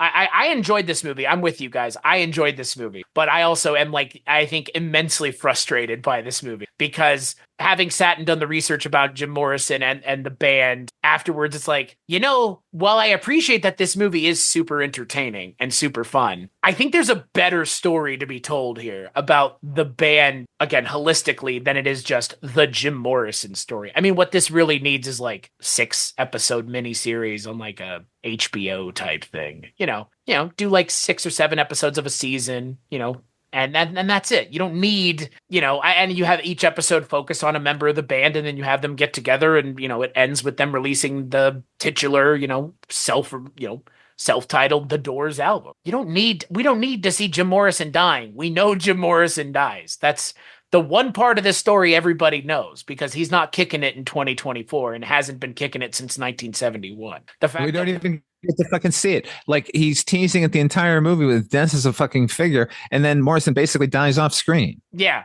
Well, and that's the other thing. Like, you spent this entire movie telling the story, and the ignominious way it ends, it's almost like, wait, are you telling me that this cut of the movie is not the one you wanted because the ending got changed? Because that I would believe. But like, the way the movie ended was shocking to me when I watched it for the first time. It was startling that the movie was just over. I mean, I knew when he got to Paris that the movie was kind of in its end game moments, but then it's just over. And it's like, wait a second, whoa! Like, to rob your movie of any emotional resonance is to put it mildly. Like, she just finds him and he's dead. The end. Like, what did you ultimately say here, Oliver? Like, well, what was the it's point? almost like he wanted to have his cake and eat it too, where he spends most of the movie building him up into this mythic sort of demigod. But then, I don't know, it's a little bit of a bait and switch at the end, where maybe to coin to use Father Malone's phrase, he kind of clucks his tongue and says, well,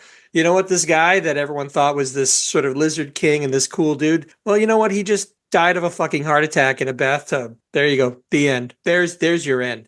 I mean, if he really wanted to lean into the fantastical elements, like you were saying earlier, Chris, maybe he would have actually had him sprout angel wings from his back and actually rise up, into the clouds.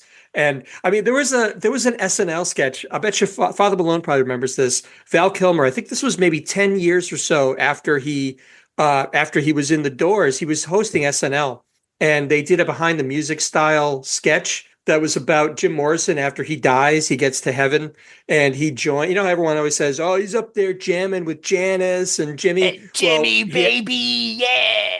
So in the conceit of this is that it's behind the music. He's gone to heaven. He's in a band with Janis Joplin and Jimi Hendrix. And for some reason, Louis Armstrong is in the band too. He's like the outlier. It's Tracy Morgan playing him.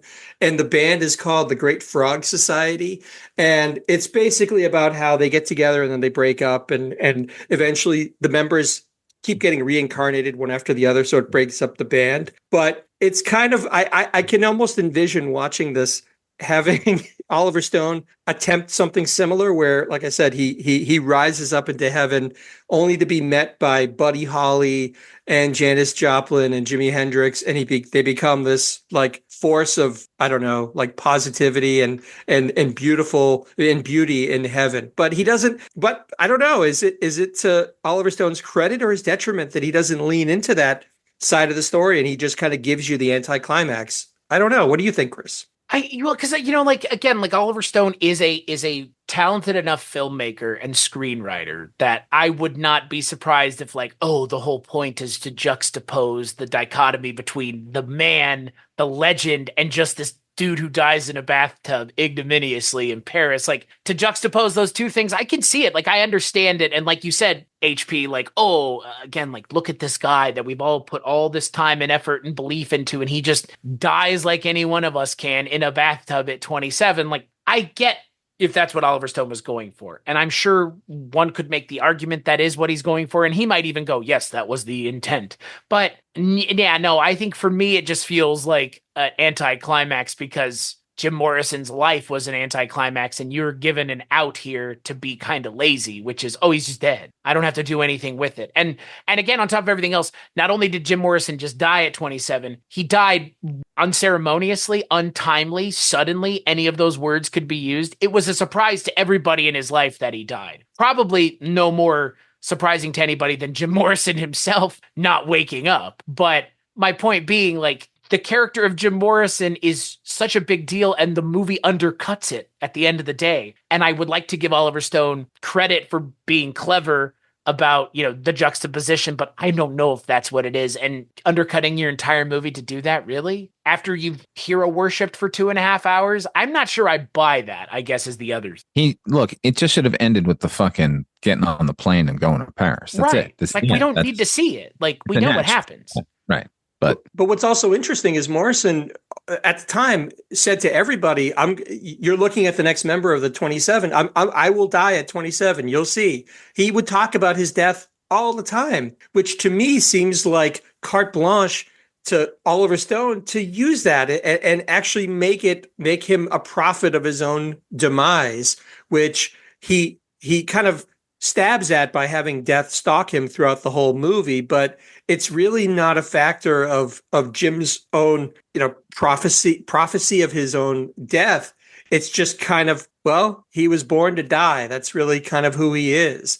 But literally. I don't know. It's a little weird that he didn't lean into that a little bit more, come to think of it. Well, Oliver Stone, just, again, for him being the right director because he's motivated by how much he cares about the story, he is the wrong director because, like we've already alluded to, so much of this story is taking place inside of one man's head. And we really never get the sense of what's going on inside of Jim Morrison's head, which is a shortcoming of the movie. But I mean, we see where they put that other focus and attention into is other things that, I mean, are kind of not poor facsimiles, but poor approximations of character studies. Like like the concert scenes are great. You can look at them as character studies and try to glean as much as you can from them. But the scenes with dialogue between characters when there should be some character study happening are so poorly written and so unimpressive in what they're trying to do that you ultimately with this movie just try to find as much from what Val Kilmer is doing as you can anything else, because almost everything else is not given enough time to find anything of overwhelming value in other than, oh yeah, Kyle MacLachlan's in this movie. He's great, but not in it enough. Or Meg Ryan is miscast. Like most of the feelings towards the secondary cast are they aren't doing enough or they're miscast. But neither of those things are complaining about too much of them, if you get my drift. And I'm not complaining about too much Val Kilmer. I just wish that there had been more depth to what they were doing with, because Jim Morrison is a dude who was like high all the time, clearly. And that's just like acting strung out is not interesting. Like that's all they do with it is he just acts strung out. Like he's acting strung out, but yet he's writing music that people are sitting and talking about in 2024 still. So, like, was it a strung out thing? Was he creative with the drugs? Like, what the hell was going on? But the movie's just like, he was strung out and it was getting in the way of things. It's like, I don't think it was just as simple as that either, best I can tell. I don't know what we're talking about anymore. Well, I'm just talking about like the Are we still talking about the tragedy of Jim Morrison's death? Like, No, I mean, it is tragic, but I'm just talking about the way the movie handles it. Just doesn't do the movie any favors. The fact is, we talked about this when we talked about Sid and Nancy. No, Sid and Nancy works because it's a fucking compact amount of time, right. Just like all of the fucking Scott Alexander Lara Kazierski movies. Like pick this moment in Jim Morrison's life and give it to us.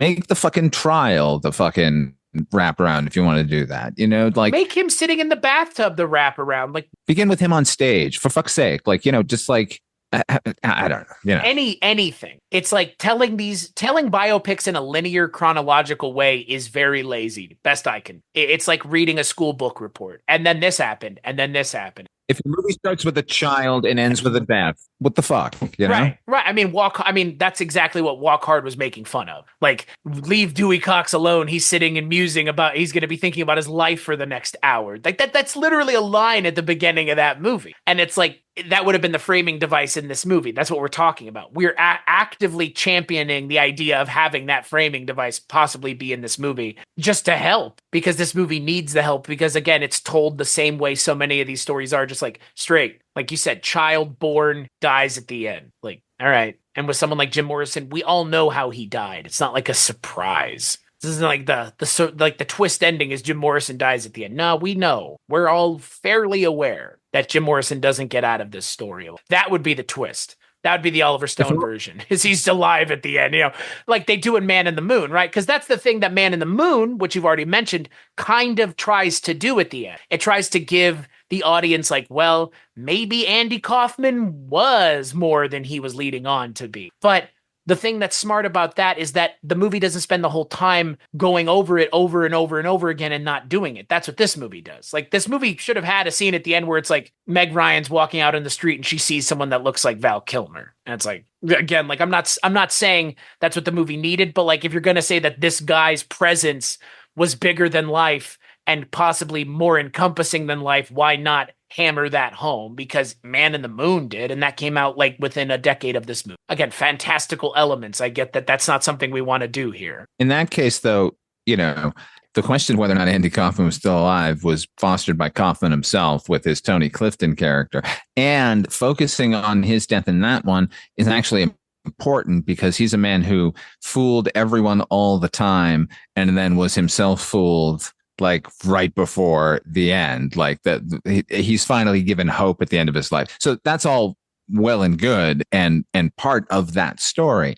Morrison dying of a fucking heroin overdose in a bathtub in Paris, old fat Morrison. I don't care. Yeah. I don't ever think about that when I think about him. And I know it. We all know it. Who gives a shit? Right. It's like I don't need to see Austin Butler as Elvis on the toilet. At this point, for me, a lot of these stories are like Superman and Spider-Man and Batman. Like, I know how they got there. Tell me what the fuck they are doing while they are them. The versions of them that we all know. But I don't need to see how we got there. That's easily obtainable information in 2020. That's a quantitative piece of information. Jim Morrison was born on this day, died on this day, and all of these things happened. That's fine. I go read a fucking book about that. But what I can't read a book about is seeing the interactions between these characters to understand what drove them as a band to be successful. And again, that's not what this movie has any interest in doing, but that's what good biopics are challenging themselves to do, which is tell a story about the why of things, not how these things happen. We know how they happen. We can go watch a documentary about it. But what we can't see is the interactions between the characters unless we're listening to a real person talk about how the way they interacted with a real person. But again, we're not seeing it firsthand. We're just hearing it second or third hand. So it's what we're getting out of this should be getting to see the way these people were, not just, check a box to see Jim Morrison in Miami, check a box to see Jim Morrison in New Haven. Like that's lazy. Ultimately, that's lazy. A good biopic of the movie of Morrison's life was not going to get made.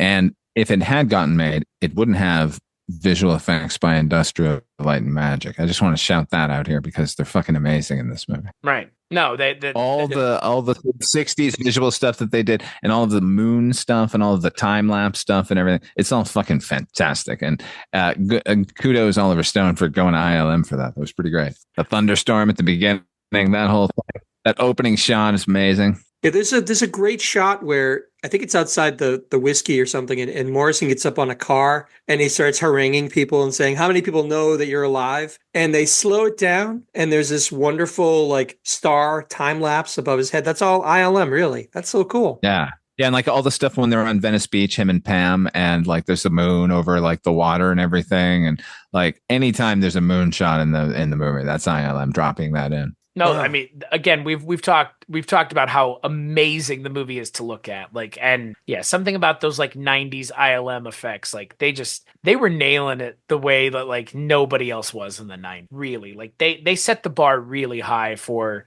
CGI effects in the 90s. ILM did. And yeah, when you have the visibility and the clout of Oliver Stone, that's who you want doing your movie, right? Like that's who you want doing your effects, because they're the right at 91, they're like the top of the business. They're the top of the industry if you're having like CGI effects done. Oh yeah. I mean, this is like right before Jurassic Park. This is ILM like looking to experiment and do other stuff. Like it was surprising to hear that they worked on the movie. You know what I mean? This is not usually their wheelhouse, but no, but to your point, I mean, the certain things come with this movie being made by who it was made by, and certain things can't happen. I mean, we heard for years about the issues that were holding up the Freddie Mercury, about, not wanting to really tell the story the way it needed to be told, because who would want to hear that story, right? Nobody would want to hear how crazy Freddie Mercury's life actually was. That wouldn't actually be entertaining to anybody, would it? No, never.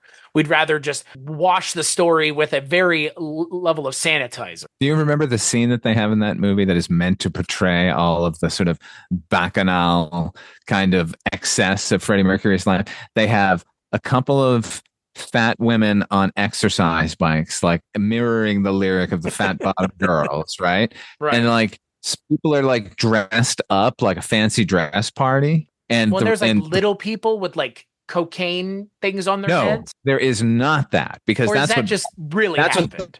that's what Sacha Baron Cohen was talking about when he was going to play Freddie Mercury. He was like, I'm totally focusing on that. And they were like, no, we don't want any of that. And then we get this scene, and it's basically a mirror image of the fucking factory scene here in the Doors movie where they're like, oh, Freddie, I don't know about these people, man. Like, they're all really weird. Like, look at those girls on those exercise bikes. Like, and it's like, what? Well, it's letting them off the hook, right? I mean, they're I'm not going to be held responsible for what you're going to do to yourself. So bad. Well, and again, I mean, if you want to have conversations about rock stars and people in the music industry, I don't know why we want to pretend like they're not doing this. That's what makes this so appealing for so many people, is that you can live this kind of lifestyle still in 2024.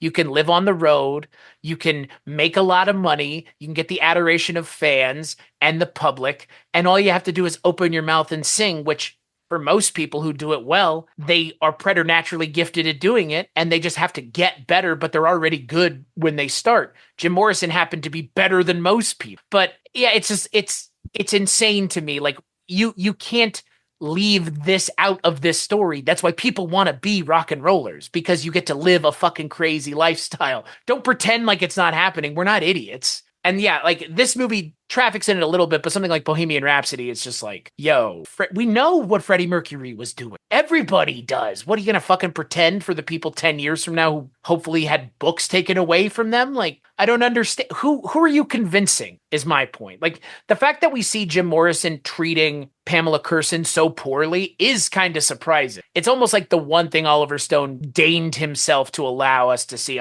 see Jim Morrison doing poorly in this movie is treating her poorly. That's like the one bad thing he does in this entire movie, is treat her poorly. That's the one kind of questionable But he's doing it because aspect. he has an Indian in him. Right. He's got an Indian. It's beyond his control. He's seen death that night, and so now he has to get a blowjob in the elevator from Nico and cackle at her when she finds. It's What's funny is here's a lot of hand waving. Here's how miscast Meg Ryan is. She walks into the elevator and he's cackling at her while he's getting a blowjob. Meg Ryan would fly immediately to the Los Angeles and never speak to Jim Morrison again. They needed somebody who could handle that, who could handle all of Morrison. You mentioned at the beginning, like, she knew what she was getting into. It's like that. I do agree that he no doubt treated everyone poorly. He was a drunk after all. He was going to have moments where you didn't want to be around that fucking drunk Irish motherfucker. So I appreciate them like showing some of that on here, but like, you know, I think ultimately, no matter how poor Morrison's behavior, it's all sort of not sanitized, but sort of excused by Oliver Stone. It's the creative genius. He's overwhelmed by the creative genius is kind of what it feels like. And it's like, that's the excuse? Really? Like, fuck you. Like, that's not an excuse to treat people poorly. And it never will be. You know, Alfred Hitchcock treating Tippi Hedren poorly on the set of The Birds and making her life living hell just to get a good performance out of it. Not okay either. Like, none of this, you know, treating people like shit for the sake of art is okay. And yes, the movie just kind of going, it's okay because of Light My Fire. It's okay because the end. It's okay because the Lizard King. And it's like, far from fucking okay. And again, like, we see him threaten Meg Ryan with like a boning knife, like at one point. Like, and that's the furthest the movie gets to like kind of trying to disapparate the mystique of Jim Morrison. That's the furthest it goes, and that's not far enough, but that's okay. We get it, Oliver Stone. Well, no, but let's not also forget that he apparently set fire to a closet that his girlfriend was hiding in, which I'm fairly certain, I don't have any proof, but I'm fairly certain that didn't happen that way. But I think you're onto something. I mean, I think he wants it both ways. He wants to have his beautiful rock god up there doing these creative sort of genius things, but then he also wants to convey the fact that this guy was a supreme asshole who made everybody's life miserable. And technically, he succeeded on that front, because I don't think there's anybody in the movie who wasn't completely exasperated with Jim and his behavior by the end of the movie. His band members, they all hated him. His girlfriend hated him. Patricia Keneally, the witch, hated him. who liked him at the end besides Billy Idol and the guy for the biker from Mask? I ask you. Do you remember that guy? He had the stutter in Mask. Dennis Wheatley, is that his name? Dennis Berkeley. Berkeley, yeah, there you go. From one of my favorite movies, Suburban Commando. Suburban Commando, we're gonna sue you. You're gonna pull my face in. This is the 90s. We'll sue you. Fucking that line reading. I hadn't seen that movie until I was an adult, but I saw that movie's trailer so many times, and that line stuck with me forever. This is the 90s. Yeah, so you're gonna see Dennis Berkeley every time he's in the background of a scene. You're gonna clue right into him. He's in that. Wasn't he in that Charlie Sheen, Michael Madsen biker movie, Above the Law? We got to watch that. He was in Fletch Live. He's in everything. If you needed a biker, he was going to be in your movies. Is he in Pee-wee's Big Adventure? I would be surprised if he was. I think I think he is a big burly guy, big burly biker. He's your guy. He was in Hollywood Homicide, which we all know.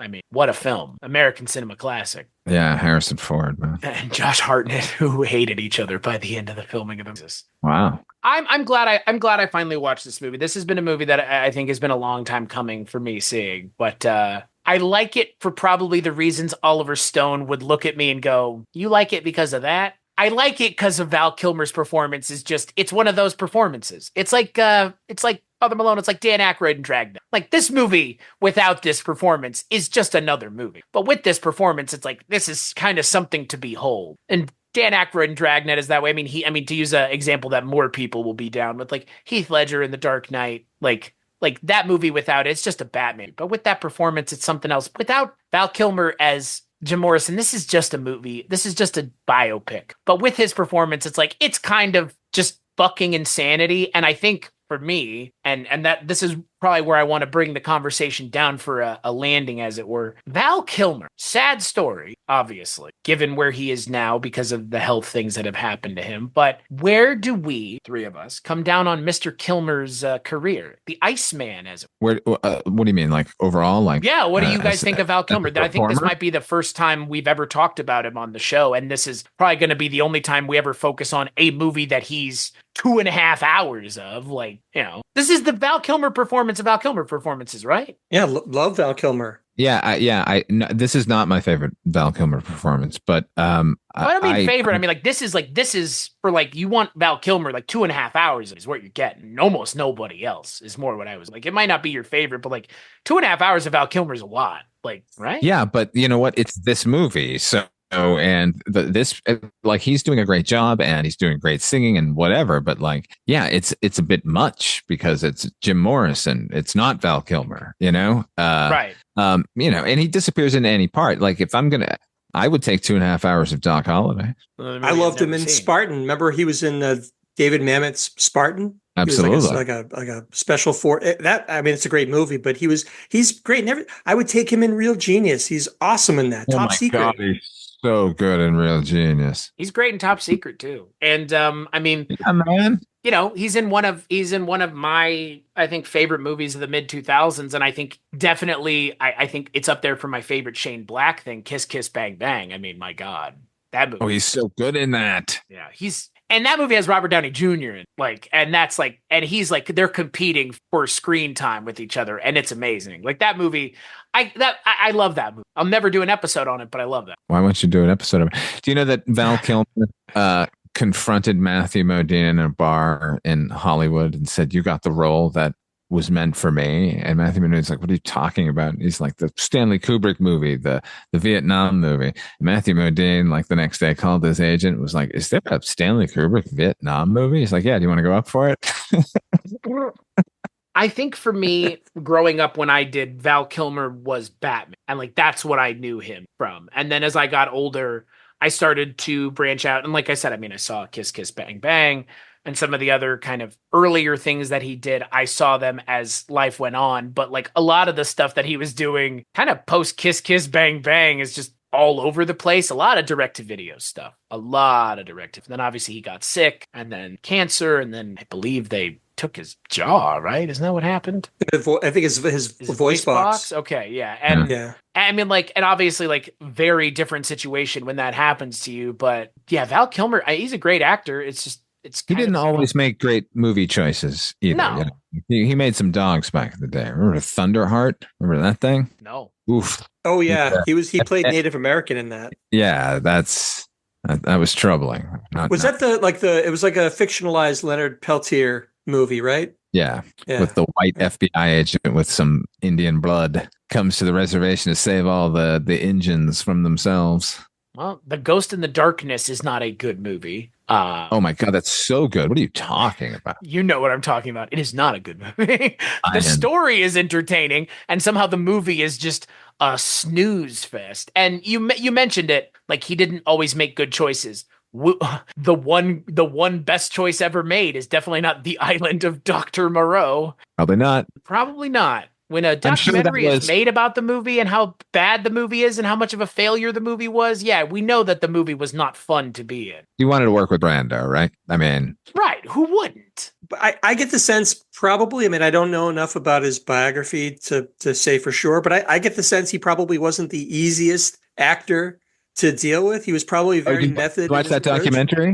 Did you watch the documentary about him? No, I did not. I want to, but I hear it's probably a hard watch. It is, but but even harder to watch is him as a young man, because you're seeing exactly what you're describing, HB. Like, he was probably a lot to deal with. He seemed like it wasn't probably the greatest of friends. Yeah, I mean, I just, like I said, just as an observer, that's the sense I got without having seen any of this footage you're talking about. But he was always interesting. He's a great actor. It's a sad thing when somebody's craft is taken from them in such a cruel fashion. I loved seeing him in Maverick. I thought he was very affecting in that. But that might have fed into some of these choices that he made or had to make post Kiss Kiss Bang Bang. I don't know if by that point maybe people were getting tired of his antics, or maybe he just wasn't that popular anymore and that's what he had to do. But for a time he was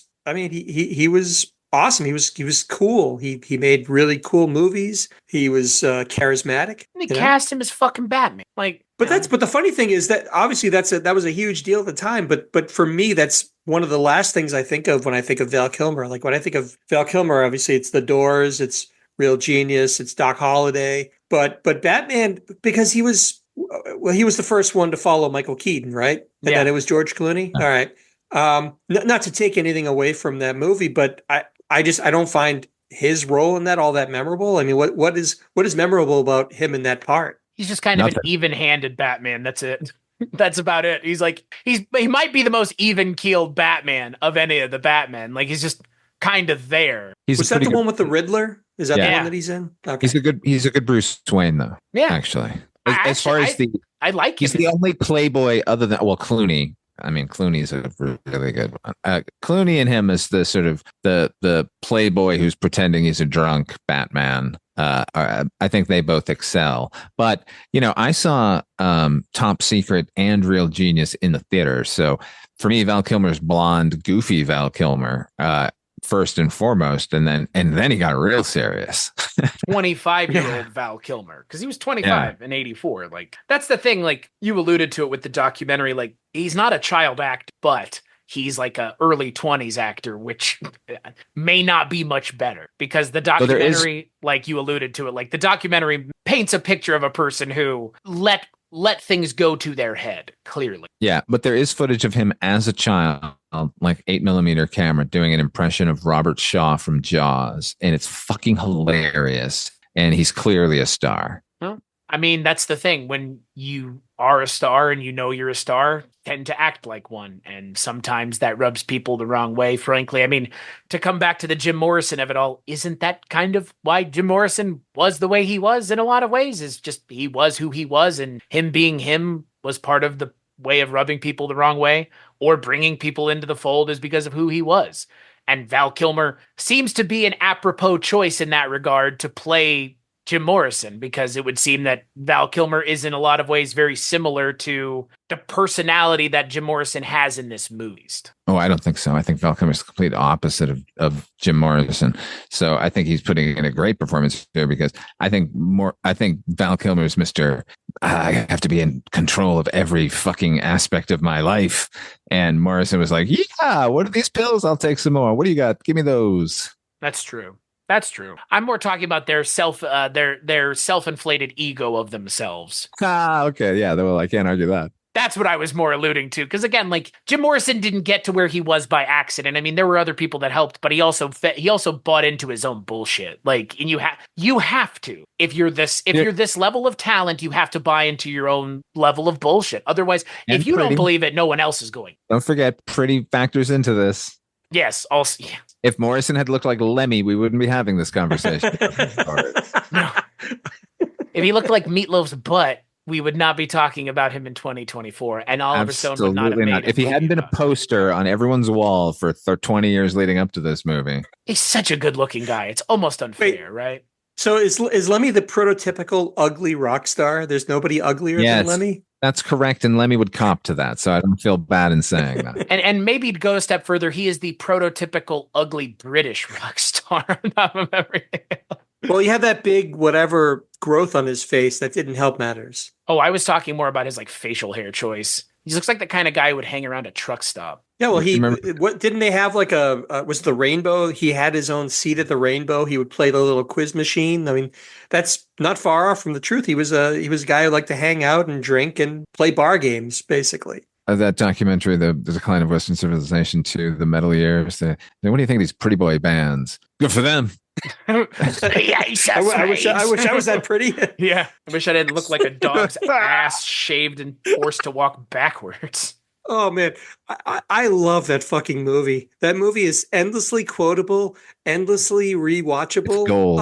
Bravo! Thanks for bringing it up. For anyone who, I wish people who sort of fetishize the 1980s who weren't there for it, that's the movie I would like them to watch. When they think about the fun party hair metal days of rock and roll that they think the Sunset Strip was, and that fucking Rock of Ages jukebox musical bullshit, I'd like them to watch that movie and see what a bunch of creeps they were.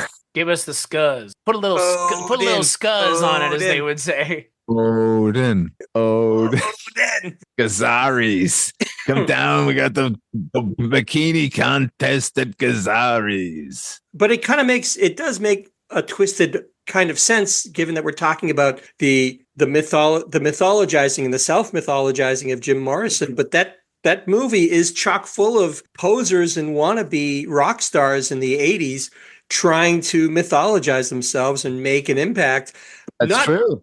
Not knowing that in 5 years hence, not even like that long, they were going to be completely forgotten. I mean, 99% of the bands featured in that movie did not go on to. They're obsolete, and it's interesting to make That's funny, Harris, because they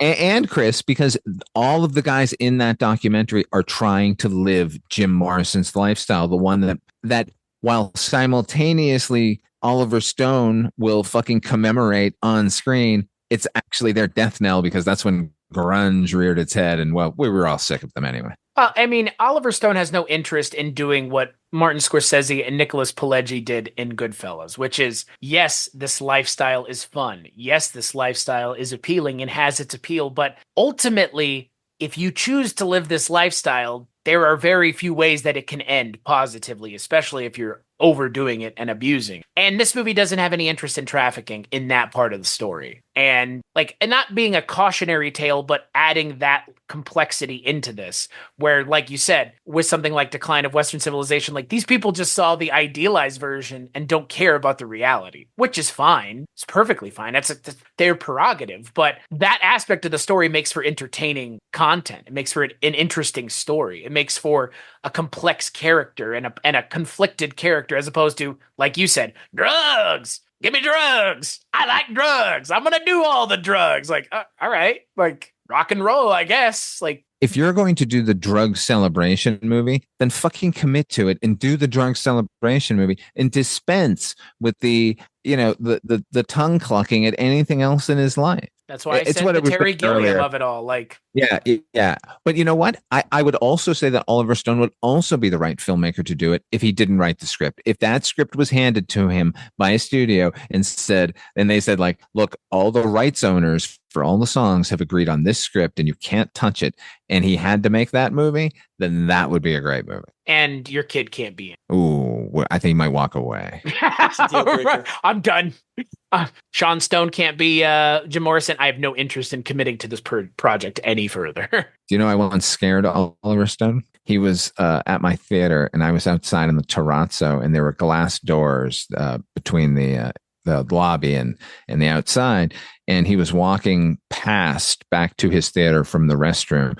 And I remember he was wearing one of those, remember those 8-ball jackets, the kind of that Buddy wears on Seinfeld? Buddy. Yeah. He was wearing one of those, right? And so I saw him and I went, oh my God, it's Oliver Stone.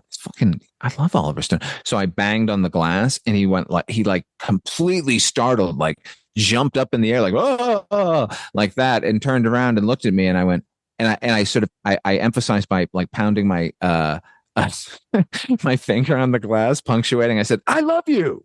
And he went, oh, hey, thanks. And then he went into the theater. That was my one interaction. What do you think he was thinking about? Do you think he was thinking about Vietnam, Jim Morrison, or JFK in that moment when you spooked him? Vietnam. Fair. I think he was thinking about his sweet 8-ball jacket, and maybe he thought you were complimenting that at first. Like, I love that fucking jacket. Yeah. I think his first thought was, 8-ball, why have you failed me? You did not predict this.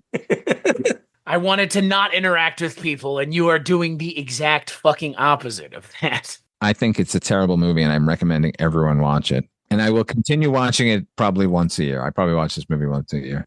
Just throw it on. Fucking dig it. Bask in it. Luxuriate in the hot tub that is Oliver Stone's version of the late 1960s, the fantasy version that he wished he had experienced. Actually, here's what I'll leave everyone with. Watch The Doors and then immediately go to YouTube and watch a clip from the Ben Stiller show called Oliver Stone Land, which is Ben Stiller as Oliver Stone opening his own theme park, including a Mr. Morrison's Wild Ride, which features animatronic versions of Morrison, like trying to kill Pamela Courson by burning her alive, and it has Dana Gould as Jim Morrison as one of the animatronics going as the car passes him. He goes, "Break on through," and they go into the ride. Yeah, but doesn't he has he's like, give me some death. Like he keeps he has a lighter and he's lighting. No, that's when he's trying to kill Pamela Courson. He's like, give me some death. She keeps going, no, Jim, no. It's great. And like before, when you're trying to get on the ride, they have one of those, you must be this tall to get on. And there's a kid and he's too short to get on the ride. And Oliver Stone says, no, that's okay. We question authority here. Go on, you little lizard king. Man, that was a pretty good Ben Stiller as Oliver Stone. HP, final thoughts on The Doors. I was of mixed emotions. Like I said, it was a very different experience watching it. I don't think I'd seen it in easily 5 or more years, but I enjoyed it and I was frustrated by it in sometimes equal measure. But the spectacle of it still works for me. The idealized version of the 60s still rings true. It looks beautiful and the concert stuff's phenomenal. So I still recommend it. I just don't think, if you're looking for some deep analysis of Morrison, you're going to be sorely disappointed. But, this is what we got. There's, to Father Malone's point, there's not going to be a Doors movie, a dramatized version of The Doors anytime soon. So enjoy it because it's what you got, kids. Father Malone, what about you? This is the final movie of the month. This is it for the month of September. This is your opportunity. Quote Jim Morrison, what a long, strange trip it's been. I'm waiting for HP to correct me, but it's just I laughed. I'm gonna let that hang. I'm not gonna correct you on it. I think I'll trust people to do the research after they hear that, but I just don't want anyone writing in telling me what an idiot I am because I'm quoting the Dead instead of The Doors. No, I got it. Thought it was fun. I think I've said it. Oh, look, here's how I'll sum up the month. You should have seen these movies a long time ago. And now, just in talking to you every time about these, I'm referencing other movies that you haven't seen. And now there's a whole new list. God damn it. Hey, man, I still want to watch JFK. Yeah, that's a pretty great one. It's pretty important. It's an important movie, I think. Definitely, that cemented, I think, Oliver Stone's sort of place as an important person in cinematic history. I think this is his most lighthearted romantic movie, as much as it's about a guy killing himself slowly. It's presented in the most romantic way of any of his features. And I just think, sometimes you want to live in a movie. I want to live in this movie. I think this would be a fun movie. It seems like even the worst drug addicts are having a pretty good time and nothing's all that bad there. So isn't that the point? Yeah, exactly. I don't think Oliver Stone's done a lot of. Oh, yeah. You like that? I don't know if he really knows about the drug doing experience, really, if this is his reaction to it. Sure. I kid.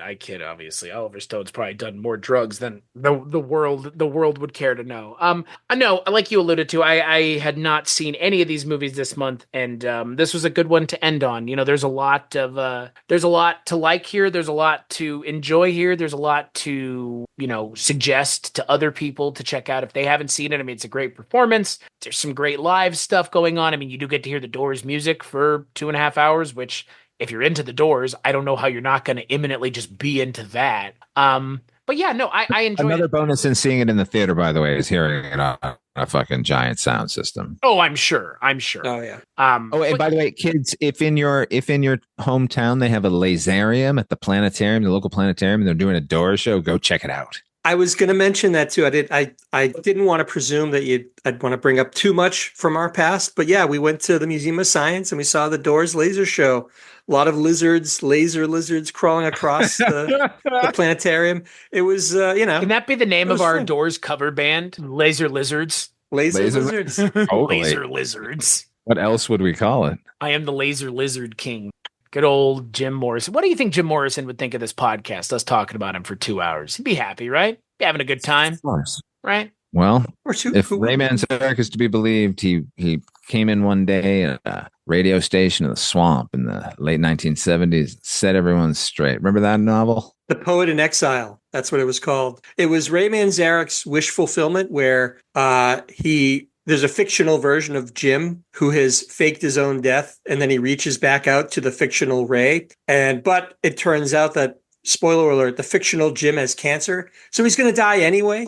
But he just wants to kind of like make amends and tell Ray, pseudo Ray, what it's all about. It's embarrassing. Doesn't even begin to cover like my feeling of reading this, but yeah. It's externalizing something that I have a really hard time understanding because I've never been there and none of us have ever been there with something like this. Like we've been there with relationships, but like a working like relationship where the person like just is gone. I don't know if any of us have any of like that directly. So it's fucking strange to have someone externalizing that for other people. Like if you're going to write that story, that's like a deeply personal thing. Like, why are you sharing that? Like, it's like that weird Danny Boyle movie where John Lennon was still alive. Imagine Yesterday or whatever. Yeah. It's like, yeah. Ew. Like this is fucking weird. Like this is weird. And like, again, like it reminds me of Twilight Zone 85 where it's like, you're just like, externalized wish fulfillment because you didn't get everything you wanted in life. Ray Manzarek, who was an immensely talented keyboardist. Like, we get it. Jim Morrison passed away and you didn't feel like you got to atone or get anything out there. But like, I'm not sure we as a race need to read your externalized musings. Cause yeah, I looked into that as well. And I was like, what the fuck is this? Like, this sounds cringe on the face of it. Like it's so It is in practice as well. right. It sure sounds like it. I was going to say the only other person I can think of who did anything similar, ironically, we were talking about Man on the Moon, but it was Bob Zamuda. I think he made a whole cottage industry of putting out books about, is Andy Kaufman alive? Is he, kind of like ringing. He took it one step further. He showed up as Tony Clifton and did gigs. Yeah. So yeah, there is precedent for that, but it was never more cringy than when Ray did it. All that points to is that really everyone's been missing the point the whole time. They need to make another Doors movie, but focus on Ray. Seriously, make a movie about the Doors and make Morrison a minor character. Make him sort of a drunken stumblebum that everyone has to deal with. Right. I agree. I agree with you 100%. That's the way you address this story moving forward. Is there's no more of Jim Morrison's story that needs to be told. Everybody else at this point could stand to have their stories fleshed out a little bit. And it is surprising that this is the only Doors thing we've ever gotten. Because I mean, again, like there have been more Beatles things than there have been the Doors. It's the Beatles you're talking about. But it's not. The Doors are not whether one step below the Beatles. There are several steps below the Beatles. Several steps. You think so? Yeah. I think there's the Beatles, there's the Rolling Stones, and maybe one or two steps below the Stones is probably the Doors somewhere in there. And that's coming from a big Doors fan. Right. But like, that's still two steps below the fucking Beatles. Is my point. Like, you know what I mean? Like the level of importance of the band is still there. It's shocking that the Doors nobody has gone any further with the Doors since. Right. Well, I'm sure everyone will hear with the interview with Randall Johnson, but there was a huge rights issue for a long, long time because Morrison gave his rights to Pamela Courson, so now her family has the rights to Morrison's poetry. So if you want to use his poetry, you have to do that. And some of the songs were written for Pamela. So some of those songs have to be worked out there. And then there's a whole publishing company that owns some of it. And so getting anyone to agree to get this movie made was a fucking miracle. Right. And I don't know what that situation is to this day, who owns what or who's the controlling factor, but like I'm sure any attempt to make a new one, they're going to have to go through that same fucking obstacle. Right. And that's a drag because they're going to have to deal with the families of these people who don't want their progeny, or rather forebears fucking being, portrayed as anything but nice. Right. Freddie Mercury was a great guy. He had no problem. None. He just liked to do a little cocaine. That's it. Gay sex? He was gay? When that's the movie's response to Freddie Mercury being gay, it's just like, he is gay? Yeah. They spend a lot of time with his female friend at the beginning of the movie. They sure do. It's like, we know a lot about Freddie Mercury not being straight. He's not a straight guy. Would you stop movie? Like, we know. Yeah. Well, that's enough talking about Bohemian Rhapsody. More talking about that movie than that movie fucking deserves. And hey, just let's feel bad for a moment and remember that Rami Malek did in fact win an Oscar for that movie and didn't sing a single fucking word of a single fucking Queen song. And Val Kilmer actually sang in this movie. This, who fucking cares, right? No parody in art. Who fucking cares? No, not at all. Yeah. Well, how dare you do anything more than nothing and just show up with fake teeth in for an entire movie? To be fair, like, who's going to replicate Freddie Mercury's voice? Morrison had a passable singing voice. Morrison wrote very well, and he was very, very pretty and was clearly a good front man, but it wasn't because he had the greatest rock and roll voice or anything. And maybe just don't have him sing in the movie. It's not like the things that were interesting weren't happening on stage. They were probably happening off stage anyway. But then if you do that, then you have there's been several Jimi Hendrix movies where they can't figure out the rights issues. Right. So you get, it's like Wired where they can't do the Blues Brothers. So they do like, I'm a King Bee or whatever. Those honestly, like those Hendrix movies are just not interesting. And I fear that without that stamp of Doors music on it, it's just not going to be nearly as interesting or electric for people to see. I don't know. Have you seen any of those Hendrix biopics? There's one with the guy from Outkast, which was terrible. Andre 3000, I thought it was garbage. Yeah. That is the only one that I've seen. And yes. But there's one other one. There was like a TV, like a Showtime movie or something like that. And I saw another one. It was really, really bad. Like, maybe it's good that we haven't seen any more Doors properties made. Like, there's a very real possibility that this could have been that Monkeys movie, that VH1 Behind the Music dramatization of the Monkeys story. There's a ton of drama. I mean, look, this could, This could have been 8 Mile. I mean, I would say this movie is as good as 8 Mile in terms of like telling a story. But yeah, I think we can go for an hour probably naming all the bad movie biopics that exist out there. And there could have been plenty more of Doors ones, if not for the fact that they don't want to play ball, which nothing wrong with that. Sometimes not playing ball is the easiest way to make things not happen, is just refuse to pick up the phone. So, we as people who spend years talking about Tales from the Crypt know all about people refusing to pick up the phone to do anything about licensing and rights for things that they had nothing to do with other than inheriting the rights for. So must be hard to be the Gaines family, let's put it that way. Or the Morris, or whoever manages Jim Morrison stuff, or Ray Manzarek's family. Like, you're not doing anything. You're just making sure that they don't look any worse or better than they ever have for the next 100 years is all you can do at this point. Oh my God. And as those guys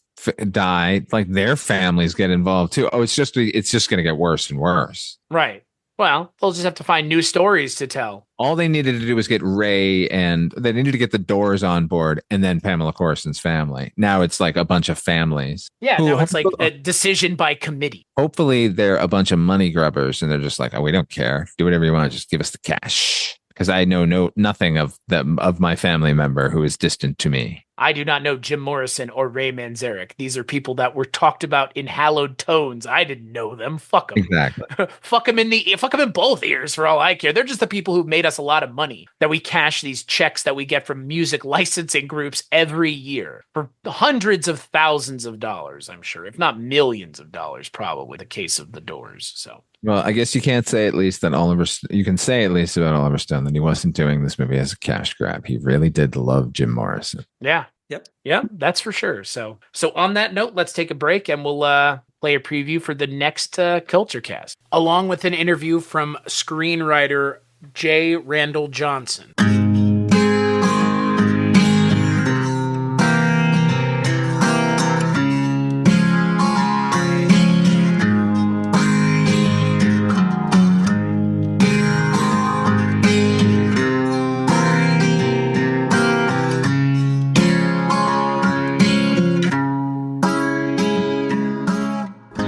Hi, I'm Susan. And I'm Sharon. And we're the hosts of 80s TV Ladies. Check us out wherever you find your favorite podcasts. And please like and follow us on Facebook, Instagram, and Twitter at 80s TV Ladies. You can find interviews and exclusive behind-the-scenes content on all of your favorite 80s TV ladies. 80s TV Ladies is the place to go. Please join us. Hi, this is HP from Noise Junkies. And this is Father Malone from Dark Destinations. Please join us as we examine one of the greatest sitcoms in television history, Taxi, on Night Mr. Walters, a Taxi podcast.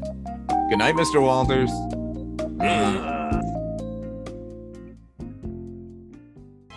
Good evening, and welcome to Night Gallery. Thank you, Rod.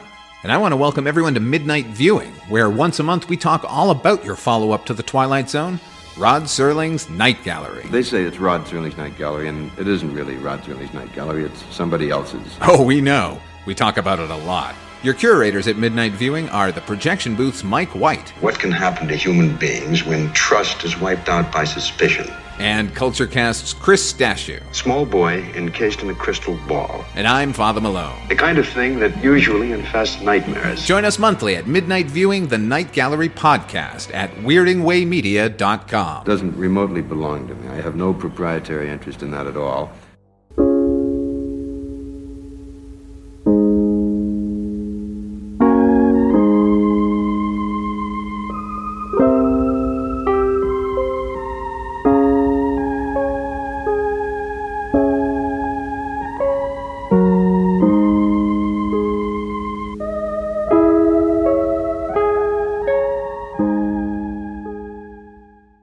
I'm lucky enough to be sitting down right now and talking to Mr. Randall Johnson. He is the credited co-author of the script, but really he wrote the script that became The Doors, let's say. How would you say it? I would say that we share credit. Okay. It's Oliver's movie. There's Right. no doubt about that. But I walked point, so to speak, for 3 drafts before I was relieved of duty.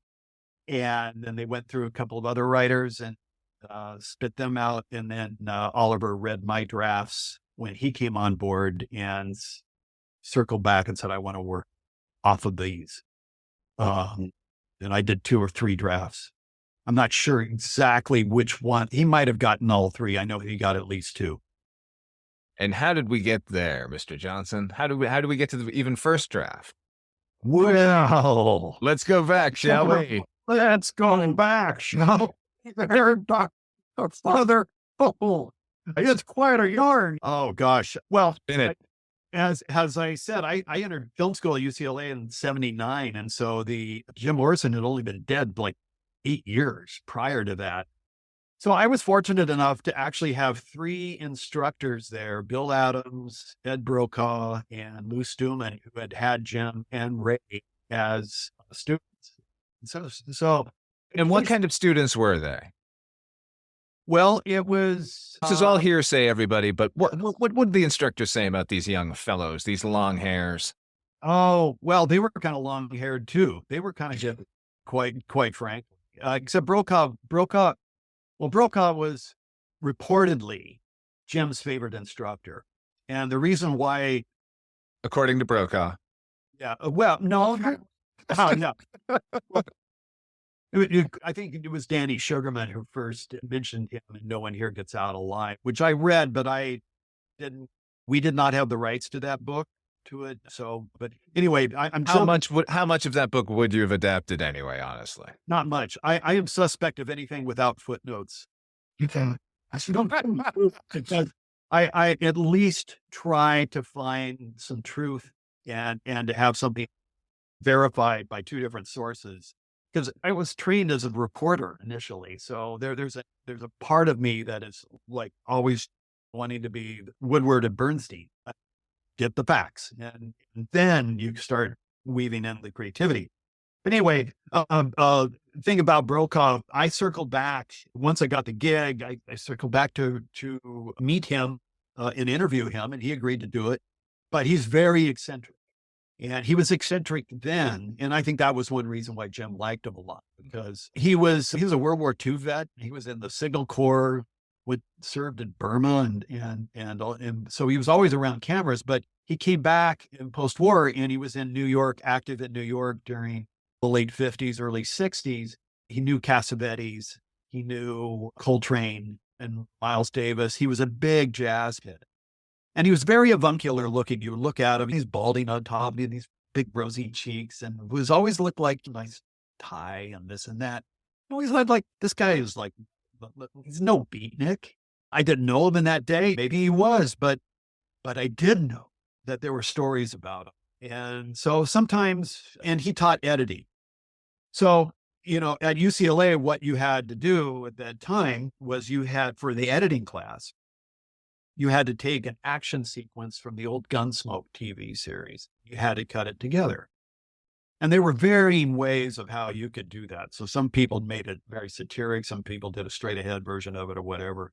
But there were limited edit bays that you could do it in with the moviolas. And so therefore, if you got whatever slot you signed up for or that was assigned to you, you had to go in. So sometimes it would be 2 to 4 in the morning or longer or whatever. Inevitably, if I'm there, I remember shooting a gun in the moviola, trying to cut this fucking thing in. I just I have to take a break. So I'd take a break and walk around the deserted campus at that time in Melnitz Hall. And then I went over to McGowan, which was the next door. It's where the theater portion of the theater arts thing. Upstairs were all the faculty offices.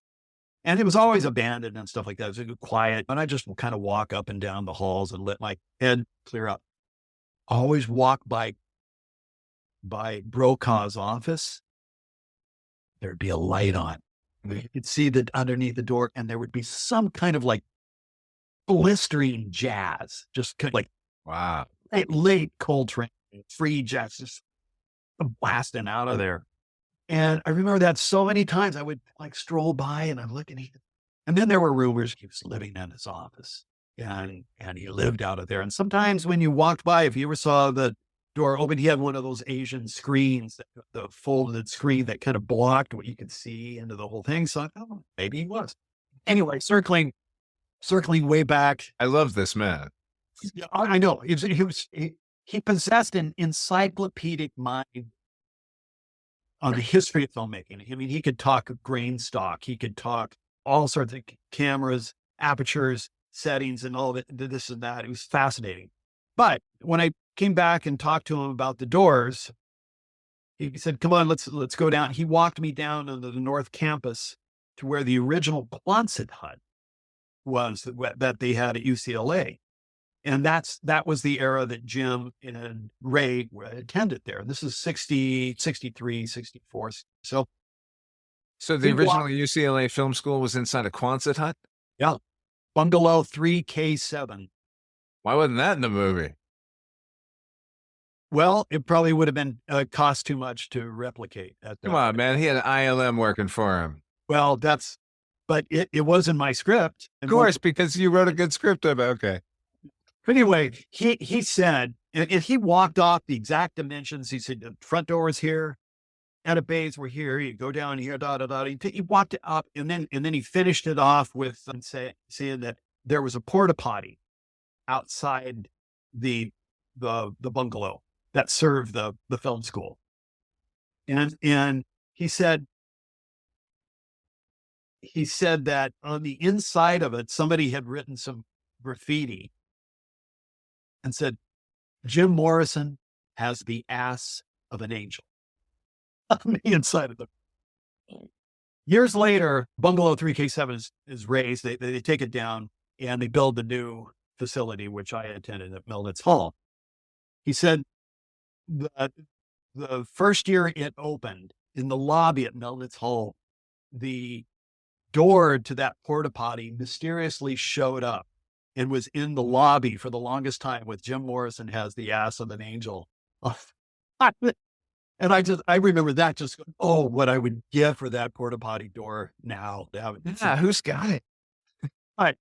And, in talking about Jim and Ray, he said that Jim functioned differently than the other guys. He said Ray was the filmmaker of the two because Ray was very cinematic. He could see things. Jim was out in the abstract, and he found it very, very difficult for him to ground his ideas cinematically. He was very complex in that regard. So he felt that cinema wasn't exactly his art form, but poetry, music, all of that was where he needed to be. And I thought that was a really insightful explanation for him. So anyway, so how the Doors how did that happen? Well, I'd written actually, let me ask, because I love Ray Manzarek. I'm fascinated by that motherfucker. And so he said, was he saying Ray was a more natural filmmaker than Morrison? Yes. I mean, because we've seen what Ray's done. I mean, he's cut together some like Doors videos and stuff, like LA Woman and stuff. So I'm just wondering if there was like, if he had enough promise to have pursued that and not been the keyboard player for the Doors. I think that was the idea. Yeah. I think getting music and playing the keyboards was a side gig. It was fun for him. In fact, in peeking at the old paper drafts that I have, and like I said, I don't have a digital thing. My first draft of the Doors was on a manual Smith Corona typewriter. As it should be. Yeah, and I still hit a computer keyboard like it's a manual thing. I hammer it. I can't stop that. But I came across some dialogue and it made me think. I remember Ray talking about it to me that after film school, he had a little interest in him based on the student films that he had done. He'd done two pretty good in student 16 millimeter black and white films. And he was going to meet some people at MGM. They had an interest in, but I guess he told me, I think that he went to the meeting and it just went nowhere. And these guys were different. It was not his tribe. And then he started taking off. He encountered Jim later on, and then it went off from there. So, but I can't imagine most people walking out of film school right into a studio and going like, I can get where they're coming from and they know where I'm coming from. Especially like what 63, 4. Oh yeah. No, it didn't really happen. There was, I mean, the studio system was still in existence in the old form. The independent filmmaking, I mean, who's doing that? No. And then there was always television was burgeoning at that time as well. So no. So we can circle back on Ray, but if you, I didn't mean to interrupt, but I just love him. That's quite all right. So how it came about was I had dudes in production and it kind of goes back to that horror film I wrote, Slaughter Alley. I got the job for dudes because the producer read that script. He knew it was under option, but he wanted to know what other ideas I had, and which I didn't have at the time. But I just sort of I said, punk rockers in the wilds of Wyoming. And he looked at me and he said, I fucking like that. Come back when you got a story. And I did. I kept coming back and I kept pounding back and I coming back. Every couple of weeks I had more story. And then finally he said, okay, we're going to pay you to write this. And you're going to have to get into the Writers Guild and there's a strike coming. So we're going to make this fast. And then you're going to go and write a first draft while the strike's on. And then when the strike's over, you'll give us the draft. and then maybe we'll make it. And so that's pretty much how it went down. Pressurized from the get-go, huh? Sort of, but they just took a chance, but they were an independent company at that time called Vista Films. And anyhow, so the script changed quite a bit from what I originally pitched them, but I still had punkers out in the wilds of Wyoming and delivered on that. Penelope Spheris came aboard because the producer said, well, there's only two people who can direct this, either Penelope Spheris or Alex Cox. And Cox was kind of doing his own thing. But Penelope came in and quote unquote, she impressed the shit out of us. So she was on board and we were moving fast on that. She's still impressing to this day. God bless her. Yeah, absolutely. Totally. And so anytime you have a movie in production or going to be in production or a hot script, your stock in the business goes up, right? It's a little bit like being a professional athlete. Your batting average is going up. People want to talk contract. Or when's that contract up? Or you're just going to get more money and more power in the business. Anyway, because of that, suddenly I was in the zeitgeist. And so William Morris, my agency at the time, was sending me out to different meetings. And so I was meeting a lot of people. And in the midst of it, I was making music videos for the Minutemen and Black Flag and some other groups, but I was seeing a lot of punk rock and a lot of stuff that was going on. That was just shaking my world. What happened then was my roommate at the time was dating the woman who was assigned the Doors at Columbia Pictures. And in classic studio fashion, after all the meetings and all the pitches and all the working, your roommate's girlfriend is in charge of the movie. Unbelievable. Great stroke of luck, though, I will tell you. So, and her name's Jude Schneider, and Jude, Mike, my roommate, said she's been handed this project by the brass over at Columbia, and she's got to find the writer for it, but she's having a hard time. Self-admittedly, she's super square. She doesn't know anything about music or rock music. And I told her that she should talk to you. And he said, oh, is that okay? And I said, yeah, that's okay. But, for me, this was such a long shot. This was a studio film. I had a high profile already. There were rumors about John Travolta wanting to play Jim Morrison and all of this. I said, it's going to be a cattle call.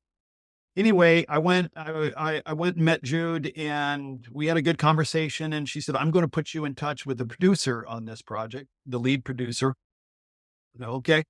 And recommend that you have a meeting. And that's okay. So we did. And I met Sasha Harari, who was an Israeli computer magnate. He'd made a shit ton of money in software at this time. This is 1985. Okay. Or 86, actually, I take that back. And those floppy disks weren't cheap. No, damn right. Damn right. And strangely enough, he was the most aggressive of all the people involved in it. And he had bought his way into the project. He had purchased the sync rights to Doors music. Whoa. Okay. Then so he's involved. Yeah. So that anytime a Doors song is used in a movie, a commercial, or whatever, he's the piper you have to pay. Okay. So it was like kind of a stroke of genius in terms of how he positioned himself into this. But he was a rookie producer as well. So it was very interesting. Anyway, I met with him. We had lunch at a place on the Sunset Strip there. And I remember just like, this is going nowhere fast. We're not connecting at all. He kind of mumbled. He had a very thick Israeli accent, and he's soft spoken and whatnot. And I was literally getting ready to leave because I just knew this was a disaster. And then I made some comment about, I compared Jim Morrison to Lawrence of Arabia. And he cocked his head and said, "What do you mean?" And I said, both of these guys, they were in their late 20s at the time of their fame. They were thrust into history. And they had a huge spotlight that was put on them. And I know that it was the case with Lawrence, but I suspect it is with Morrison, that the discrepancy between the public and performance self was vastly different from the private self. And as they got bigger, more and more famous, more and more popular, more and more pressure put on them, that discrepancy was amplified and stretched and stretched and stretched to the point of where it breaks. For Lawrence, it was being captured by the Turks and tortured. And for Morrison, I said, it might have been Miami, where he totally committed character assassination himself. So we ended up speaking for another 2 or 3 hours about all of this. And so the next thing I know, I'm in a meeting at Fox Studios. Wow. With the surviving Doors. Wow. And Sasha. And it was in the office of a guy that I have to mention, and his name is Tom Rickman. And Tom Rickman wrote Coal Miner's Daughter. Wow. He was a terrific screenwriter, and he had an overall deal at Fox. And he had been offered the gig first, because one music movie means another, right? And Tom, who had met Jim Morrison a couple of times, declined. He didn't want to do it, but he said, "I'll mentor whatever writer that you get along." So we're there in his office, and I'm meeting Ray, and I'm meeting John, and I'm meeting Robbie. And I came in and look, I was a Doors fan. I had 2 older brothers, 10 and 12 years older than me. So I heard a lot of music at my house I wasn't listening to like shitty stuff. I was listening really good. I was a Doors fan, but I wasn't a Doors addict. Right. You know? I liked them, but I didn't think they were like, oh God, I will open a vein for Jim. I got to make my pilgrimage to Paris and see the great. But I came in and you know what? The person who is that person should not be writing this movie. You're right. Because that person ended up writing the movie. Because I feel this, you need to have a layer of objectivity to this to make any fucking sense out of it. Otherwise, you're going to get lost. It's like a quicksand you'll sink into. So I sat down and immediately I looked at Ray. I said, I went to UCLA, and oh yeah. And I said, did you have Brokaw? And he said, oh yeah, Brokaw. Yeah. We started talking about Brokaw, and then Lou Stuhlman, the guy, and and then I said, it's so cool you're producing X. So Ray and I just started immediately talking about punk rock and everything. And I laid it down right away. I said, I got to tell you guys, I don't feel you guys were ever sort of hippies. I think you were beatniks more than anything. And that's the vibe that you brought to this. And that's a big reason why your music still holds up and is still embraced by the punk generation as well. They recognize that. There's nothing cute and flowery and please come to San Francisco and with flowers in your hair. There's get the meaningful stuff, substantive stuff. And so they seem to really like that. And then Dinsmore pipes in and says, so Penelope Spheris is directing this movie you wrote? And I said, yeah. And he said, is there a part in it for me? Because he was doing some acting then. And I said, oh, gee, John, I can make some calls and I'll find out. I'm sure there can be. And I did. I called Penelope after this and I said, hey, I was in this meeting. Dinsmore was there. And she said, oh, I know John. And I said, he wants a role in the movie, didn't he? And she said, oh, yeah, we can find him something. So he ended up being cast. He's a cop. And it gets blown away. Yeah, that's right. You've seen it. So he's blown away. He's really, really natural. He's a really natural actor. He is, isn't he? He was so good. The little wink he gets when he's getting the coffee and stuff. And then he gets blown away by leaving. It's just like so good. You know what's funny? Speaking of, both of those guys are in one of my favorite movies of all time from 1983, Alan Arkish's film Get Crazy. I've never seen it. Oh, fucking A. You got to see Get Crazy. It just came out on Blu-ray. It hasn't been available since 83. Oh, that's why I've never seen it. Yeah. Oh, cool. Thank you for telling me that. That's the second one. Father, you were leading me the right path. I'm on the Blu-ray. Yes. Okay. Awesome. Yeah. But so anyway, that kicked in and everything like that. And we just had a really pleasant meeting. We came back they called me back like a few days later and everybody was there again. And I remember that they ordered out for sandwiches or something. We were eating some lunch in Tom's office again. And then something to the effect of like Sasha was just saying, so look, when you start researching and when you start writing, you're going to do this and this and that. And I did that one, the cartoon double take to Sasha. And I said, do I have the job? And he goes, yeah, you have the job. And I'm just like, oh, that's like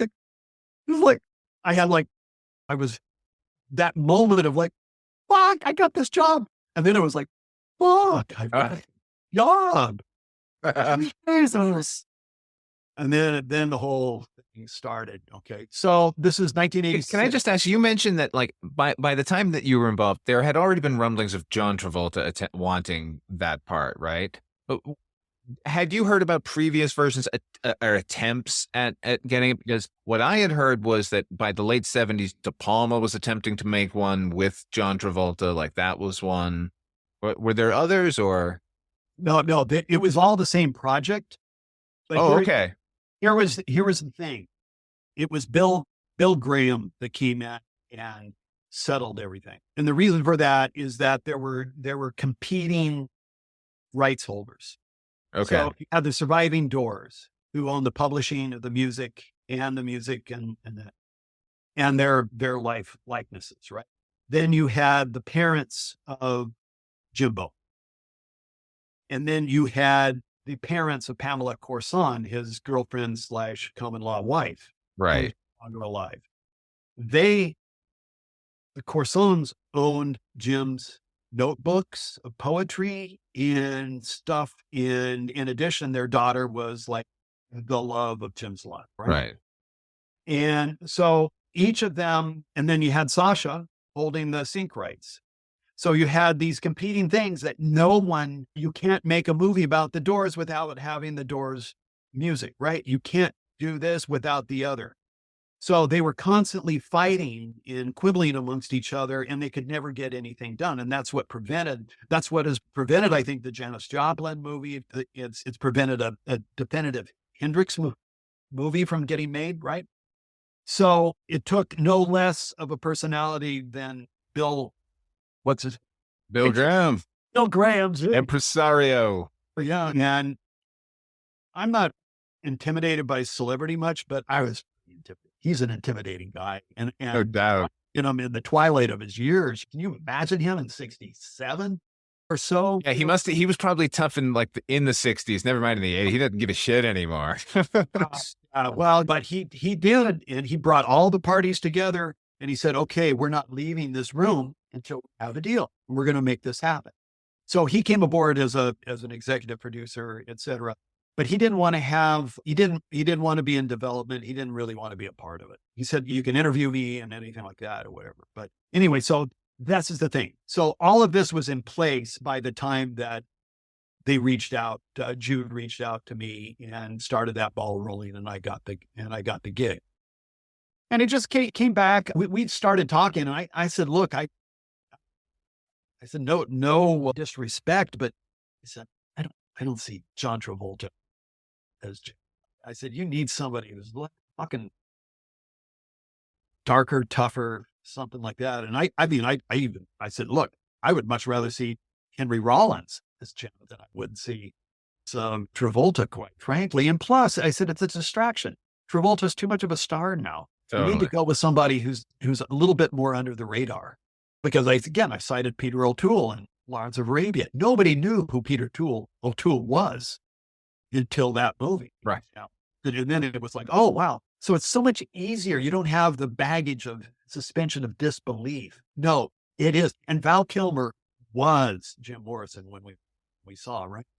So I think they really dug that. I think they saw that. And by the fact that I was making videos with Black Flag and stuff, Ray, that seemed to impress Ray as well. And we just immediately, there was a kindred, a collegial feeling that was in that room at that time. And so then I started, and so Sasha says, okay, well, so you got the gig. So take a couple of weeks to research and then start writing the script. Not daunting at all. Okay. Right. So we don't have the rights to No One Here Gets Out Alive. Good. So there's no. Yeah, but there's no word. There's no documentation. Right. There's no internet. There's no Google. There's no Wikipedia. There's one biography, and No One Here Gets Out Alive. So now I'm going to libraries and things and getting any kind of article I can about that. And then it's all about interviews, going out and talking to people. So obviously the Doors themselves had an open door policy, pun intended. And I started interviewing them. What were your recollections here? What is this and that and whatever? Ray, and I loved Ray, but when it came to the Doors, Ray had kind of the blinders on. And Ray is the keeper of the faith. Oh, right? yeah. So no one shall Certainly. escape from the holy document. And That's right. Jim Morrison is a shaman, and that's how it shall be. Yeah. We met on the beach, and it was like, wow, And so I interviewed Ray 2 or 3 times by this point, and it was like, okay, I ain't getting where I need to go. I asked him at one point though, I caught him a little bit. I said, was Jim gay? And he was taking a pull off of a beer, and it was really like a comic type of thing. It take. And oh, that's telling. And he put the bottle down, and he said, I think Jim was attracted to beauty in all its forms. And he said, if there's a moment in the film in which, like we're pulling up a red carpet or entering a big gig or something like that, some gay guy just comes out and grabs Jim, plants a kiss on his mouth, that wouldn't be out of character. Okay. So that was interesting. Okay. But that's about as far as it went. And so Robbie was a little bit of a difficult interview. Densmore was really trying hard to make it, to give me as much as I could. And I got some good stuff from him, because he was just trying to hold it together at the end. It was just, Jim was uncontrollable, and he just wanted to make good music. And he said it was terrifying. Almost, it got to the point that at the end of the big shows, he just didn't know what was going to happen. Would there be a riot? Could the police come? Could Jim drop trout? Any number of things. And he said, as a musician, you just didn't know. I can only improvise so much, and it was fucking scary. It's really what it was. Yeah, I'm trying to remember my cues here, man. Stop the place down. Totally. And so the interview that really changed things was with Paul Rothchild. And Paul's name was bandied about for a while, of course. And of course I wanted to interview him, because he was often like not the fifth Beatle, but the fifth Door. So I finally got the green light to meet him and went up to his place in Laurel Canyon. And again, he was a little bit guarded there at first, but we started talking and he could see that I was very conversant because in the music of the time, my middle brother had a lot of the records that Paul had been a Paul Butterfield blues band. Paul had produced and everything. So I was conversant and talking about that. And I think that's helpful. Yeah. And stuff. And so it was a good interview. And then I think I came back and then I came back again. And it was about the third interview that I was up there and he goes, "So how's it going?" I said, "Well," I said, it's going, but I said, it's tough going. And I said, I'm getting radically conflicting reports on Jim. I said, if anything, it's like the blind man touching the elephant. "Oh yeah, I got the trunk and I know what Jim was all about. No, dude, you're holding the tusk, or no, you're holding the tail, or no, you're holding the side panel or whatever."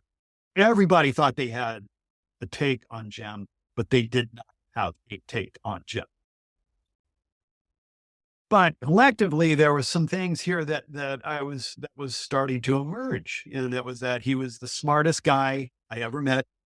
Never saw him without a book in his hand. And he was honest to the point of being brutal. So I remember him just kind of looking at me and he said, "I'm going to tell you something. And I haven't told this to anyone before, but," he said, "I think it may help you." I said, "Okay." He said, twice during my recordings with him, once during, I think he said, the first album, and then once during the third or fourth album, Jim came to me and said, "Paul, I can't get it up." It's just how is it? And Paul he said, I said, "What'd you say?" And I said, "Well," he said, "at first I was shocked, of course. You think this is like the rock and roll animal, right?" And he said, "Well, Jim," and Jim had come to him because Paul was like the elder statesman, all of like 32 years old or whatever he was at that time. But Paul had spent jail time for pot possession and everything, and done the New York thing. He had a lot of respect for Paul. So Paul said, "Well, maybe lay off the booze, lay off the drugs, and maybe see a shrink, right?" "Okay." Well, Paul said, "We know he didn't lay off the booze, and we know he didn't lay off the drugs, and he did see a shrink, but apparently talked circles around the shrink, and it went nowhere." So he said, "Look into this. He said, I think this might provide some clues as to the source of Jim's angst," is how he said it. Wow. So, and I said, "Well, is it because he was gay or because I don't know?" And I said it wasn't just an occasional bump. He said chronic, emphasized it, chronic. Holy shit. So where to go, right? Yeah. What do I do now? Pamela's dead. So I got to find a reliable source to where this could be. And so we could do it.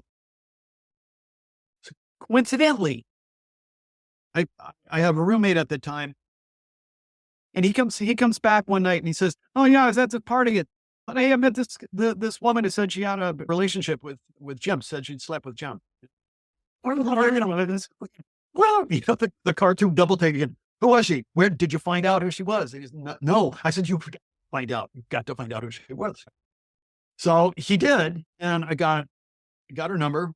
And in the meantime, I went to the other doors and asked about this. Ray didn't want anything to do with it. I don't buy any of this. Densmore said, "I know someone you can talk to who had a relationship with Jim." Okay.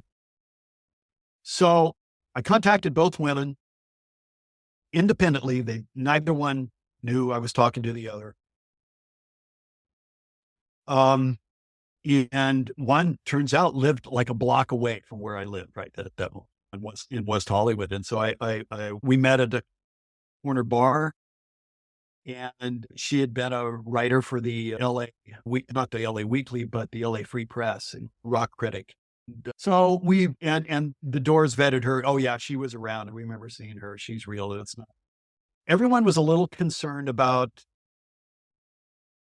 which lady in the East, Patricia Keneally. Oh yeah, I'm sure they would be. She seems like a cuckoo berry. Yeah, and that's what happened. And that just didn't. They said, don't talk to her, and we don't have the rights to her story anyway. Okay, so here I am in this bar, and I had a beer or two. That was important. I said, I have to ask you something. I invoked the name of Paul Rothschild, which as father, and your people who look at you with respect, there's a moment of hush. And she said, he said, Jim came to me twice, and I related exactly what he related to her. And she said, turn off the tape recorder. Oh. And I said, okay. She said, oh yeah, problem.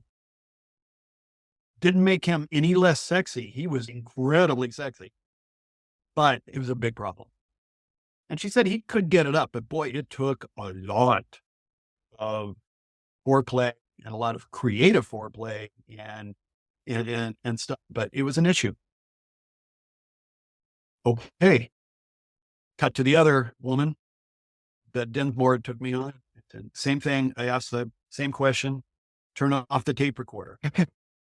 If you attribute this to me, in public, I'll flatly deny it. She said.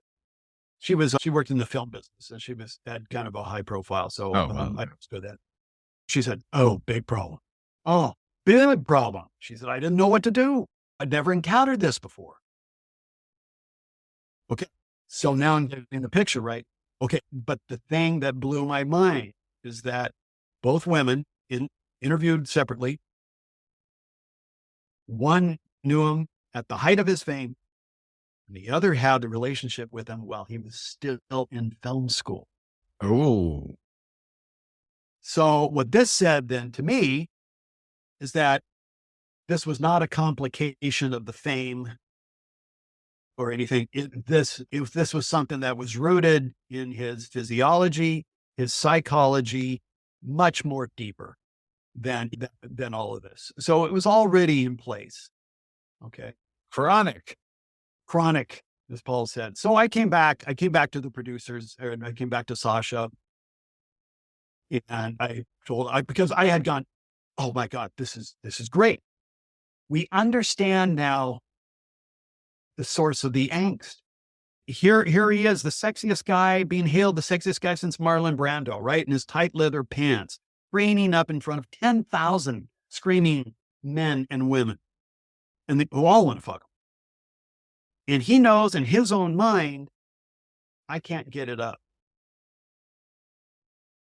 He knows he's living a lie, and biggest lie ever. So I would drink a lot if that were my case, right? I would really, at a certain point. And so for a guy who was known to be brutally honest with people, who did not suffer fools, for him to harbor a lie like this, a secret like this, he can't square it, see? So there's going to be some self-destruction that's going to take place. Something's got to happen. Something's going to snap. Something's going to crack, because he can't cope with it ultimately. So I came back to the story. I felt like I had cracked, pun intended, the mystery of it all. And Sasha said, what a fucking great idea for a movie. They should make this movie. I know. Every morning about 3:15 a.m. I wake up, feeling like, so I tell this to Sasha, and he said, "Oh no, we can't go there." And look, Danny Sugarman says he was a sexual animal. I said, Danny Sugarman was licking stamps in the Doors office at that time. He was 13 years old. He didn't fuck him. How does he know? Right? And Anyway, this became an issue. So Sasha just said, look, I don't like this. If you pursue this, we're going to fire you off it. And I said, this is drama, Sasha. This is great. You can't make this shit up. This is so good. And so I was young and full of piss and vinegar enough to feel like that I was on a bit of a crusade. And I said, I'm going to pursue with this. So they flew me up and we met with Bill Graham. I remember Bill's attorney was sitting in on this, and he had been at a few meetings, and he very casually, we were sitting there having some lunch, and Nick, his attorney, says, hey, Bill, one of the things that Randall has uncovered is that Jim was chronically impotent. And Bill had this big, like, Subway sandwich in his cheek. I remember he's just chewing, and all of a sudden he just stopped. And he froze, and it was like one of those moments that I was telling you before, like I put my buff in my mouth again. And oh God, here it comes. And he just looks at me and he goes, are you fucking kidding me? And I said, yes, I am not kidding you. I said, who are these women? I said, I've got my sources. They're vetted by the doors. I can't reveal them to you because I want to guard. I said, I'm going to guard your privacy. But and this came out of all Rothschild. I didn't start it. This was not my idea. Rothschild's name, every time I invoked it, brought a level of gravitas to it. I was going to say that should be enough for everybody, right? It should be, and it was, but it did not sit well with Sasha. He had an issue in that. So long story short, I pushed forward. I argued. I said, Sasha, look, this is not without precedence. There was a movie called Bonnie and Clyde, in which some non-sexy geek named Warren Beatty plays a guy who's chronically impotent in the film. I said, the whole film is not going to be about a limp dick. It's still the doors. It's still about so much more, but this is the Achilles heel of the Greek god. This is the big question mark. And we're right or wrong. I feel this is the stand we need to take for the movie, for it to work. Otherwise, Jen will forever be a mystery and no one will care nearly as much. Anyway, oh yeah, sure, whatever. So I pushed forward on it. I was bound legally. I could not show his parents in the film, except for the Indians on the highway scene at the beginning. Okay. I wrote in a draft at one point, a ghostly uniform of a naval admiral that would castigate him a lot about being of everything. And so there were some moments of that worked into my version of it all. It got pretty hallucinogenic at one time or another in the script. And but anyway, yeah, totally. And I delivered the drafts. I turned in the first was a work in progress draft, I think. And then I gave them 2 official drafts. And then Sasha took me to breakfast and promptly fired. He advised me to move to England to hang out with British playwrights because they really know how to write character. So I was there, executed, and left. So Sasha is looking at the notion that this movie's not going to sell if Morrison has a limp dick, right? I mean, that's where it's got to come from. And not realizing that everyone is still going to want to fuck at the end of the movie because they've been listening to The Doors for 2 hours. Right. It's still okay. And listen, and I had thought this offers a great opportunity for some very racy foreplay, right? Totally. Make it happen. It could be as more debauched than what we ended up getting. Totally. And it could be orgasmic, right? Yes. So that was it. I was cut loose, and it was hard to take, but I knew it was coming. And so I spent all of 1986 working on that. I still have I have about 25 hours of interviews with everyone. A good interview also was Babe Hill, one of Jim's cronies from the latter part. He wasn't part of the film school gang, but he was he had Jim's back. Right. Nobody knew how to get a hold of him. Robbie said, look out. I mean, I think the last time I saw him, he was shooting the rifle off of my balcony. He says, but we found him. It's actually Tom Rickman's secretary. We found out that he was in the Grips union. And so we called the Grip Depot down at MGM and talked to a guy named Moose. And Moose said, oh, yeah, Babe's around. Here's how I don't have a phone number for him, but here's what you do. You go to the backstage across the street from the studio at 4:00. He'll be in there every day. So I went down there and staked it out, and Babe comes in. Big guy, kind of a scary guy, big biker kind of thing. And I introduced myself, and he said, I don't want to talk to you. Yeah. And I said, well, I mean, Paul Rothschild suggested maybe we could or whatever. And then he said, well, buy me a whiskey. And I said, sure, I'll be. So it's reasonable. And so that started a whole thing. A lot of those guys talking again, because they were not talking anymore. So anyway, after when a book comes out that slanders your friend, or like, right. Why would you?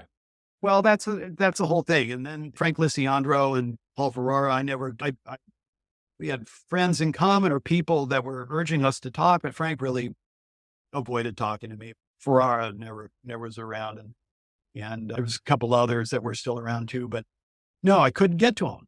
And then by this point, by the way, I was supposed to take 2 weeks. It was after my first or second interview with Ray where I just said, oh, this is so much deeper and bigger.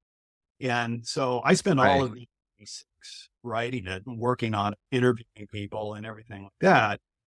And then I was getting weird phone calls. I got a random phone call from an actor who is now a director, just calling me out of the blue. And I was trying to take a nap. I was in a siesta and the phone rings. I pick it up and hello, Randall Johnson. Yes. Hi, this is blah, blah, blah. And hi. He said, I hear you're writing the Doors movie. Well, I'm here to tell you, I'm the guy to play Jim Morrison. Wow. And I thought, well, look, I thanks for saying that. We'll keep you in mind, but it's not going to be my call. I'm just the scribe. Do you know how this industry works? I'm the writer. Called me later, tripping on acid, not the same day as like a couple of months later. And he was just higher than the kite. And said that Jim had come to him in a dream and said, had deemed him, anointed him to play. So anyway, they split up and they hired 2 other writers subsequent to me, and they started over. They threw out my drafts, and then those guys were hired and fired. And then it was now 1989. And three and a half years later it was. And wow. I was at a gig seeing my friend Michael C. Ford, who was a poet, who was a friend of Jim's. And Ray occasionally backed him up on piano. And he was performing at a place on Fairfax there. And I went in and there was Ray. He saw me and he says, you're going to get a call from Oliver Stone. Yeah, right. And he said, no, it's true. He said, he's on board now to direct a movie. And he came in last week and he said, I want to read. Well, he had requested to read all the previous drafts of the script. And so we gave him all the drafts. And then he came back and said, okay, I'm going to work off of Randall's. Who is this guy? I want to meet him. And sure enough, that happened. And that's weird, right? I mean, you would think coming in, I wouldn't want to read anyone's draft. I'd be like, I'm writing this movie. Right. But it's also, maybe it goes back to that thing we were talking about earlier about improvising. As Coltrane said, you can't improvise off of. Right, yeah. There's got to be some kind of structure there or whatever. And so, and that was the thing. I knew right from the get-go, well, as soon as I had found out about it, I got the transcript of when Jim went in to the studio and recorded all his poetry. It was his last birthday. And that really, really stuck to me. This guy's 27 years old and he's spending it now recording his poetry without the band, without any of the accoutrements. It's just him and the words, some cigarettes and a bottle of booze. What's that all about? I just felt like on some level, he's laying down his last will and testament. And then he had that piece called The Movie. The movie will begin in 5 minutes.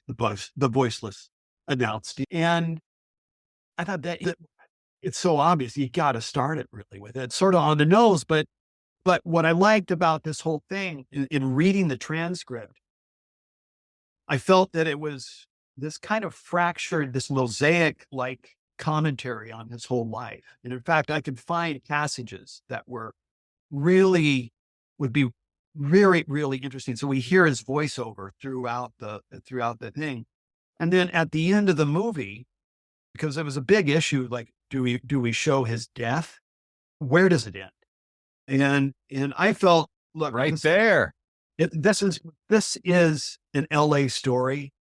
I don't want to see him go over to Paris. I don't want to see any of that. It doesn't, to me, it's an LA story. He died. He went over there and he died. So the very end of the transcript, he's going back and forth with the engineer.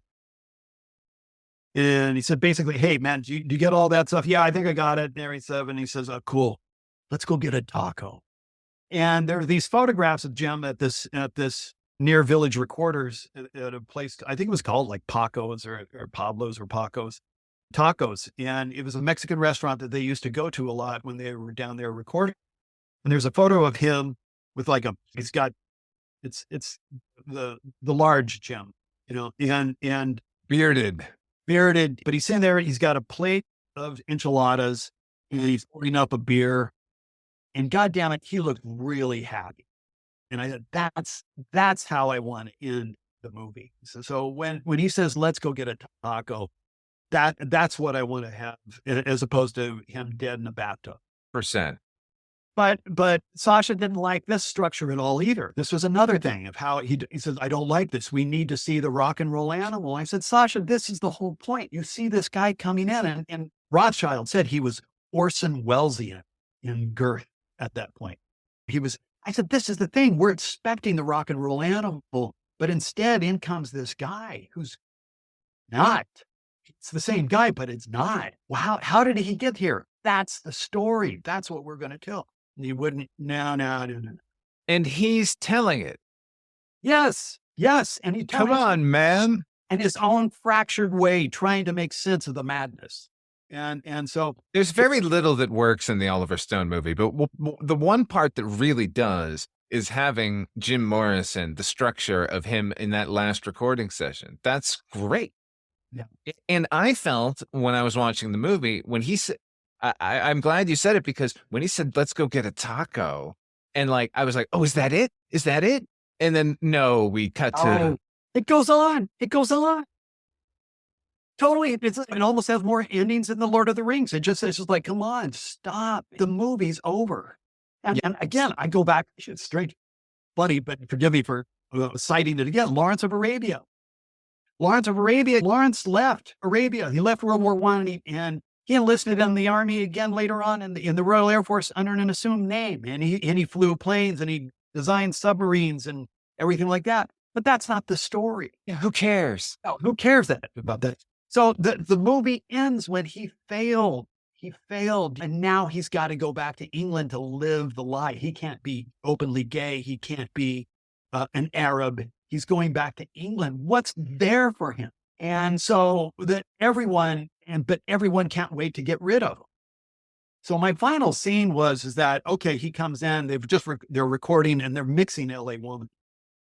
And he comes in and they're not really talking anymore. And he says, I'm going to Paris. And it's like, oh yeah, cool. And there's just nothing is said between them. And they just linger at the door, and Jim lingers at the door, and then he walks out.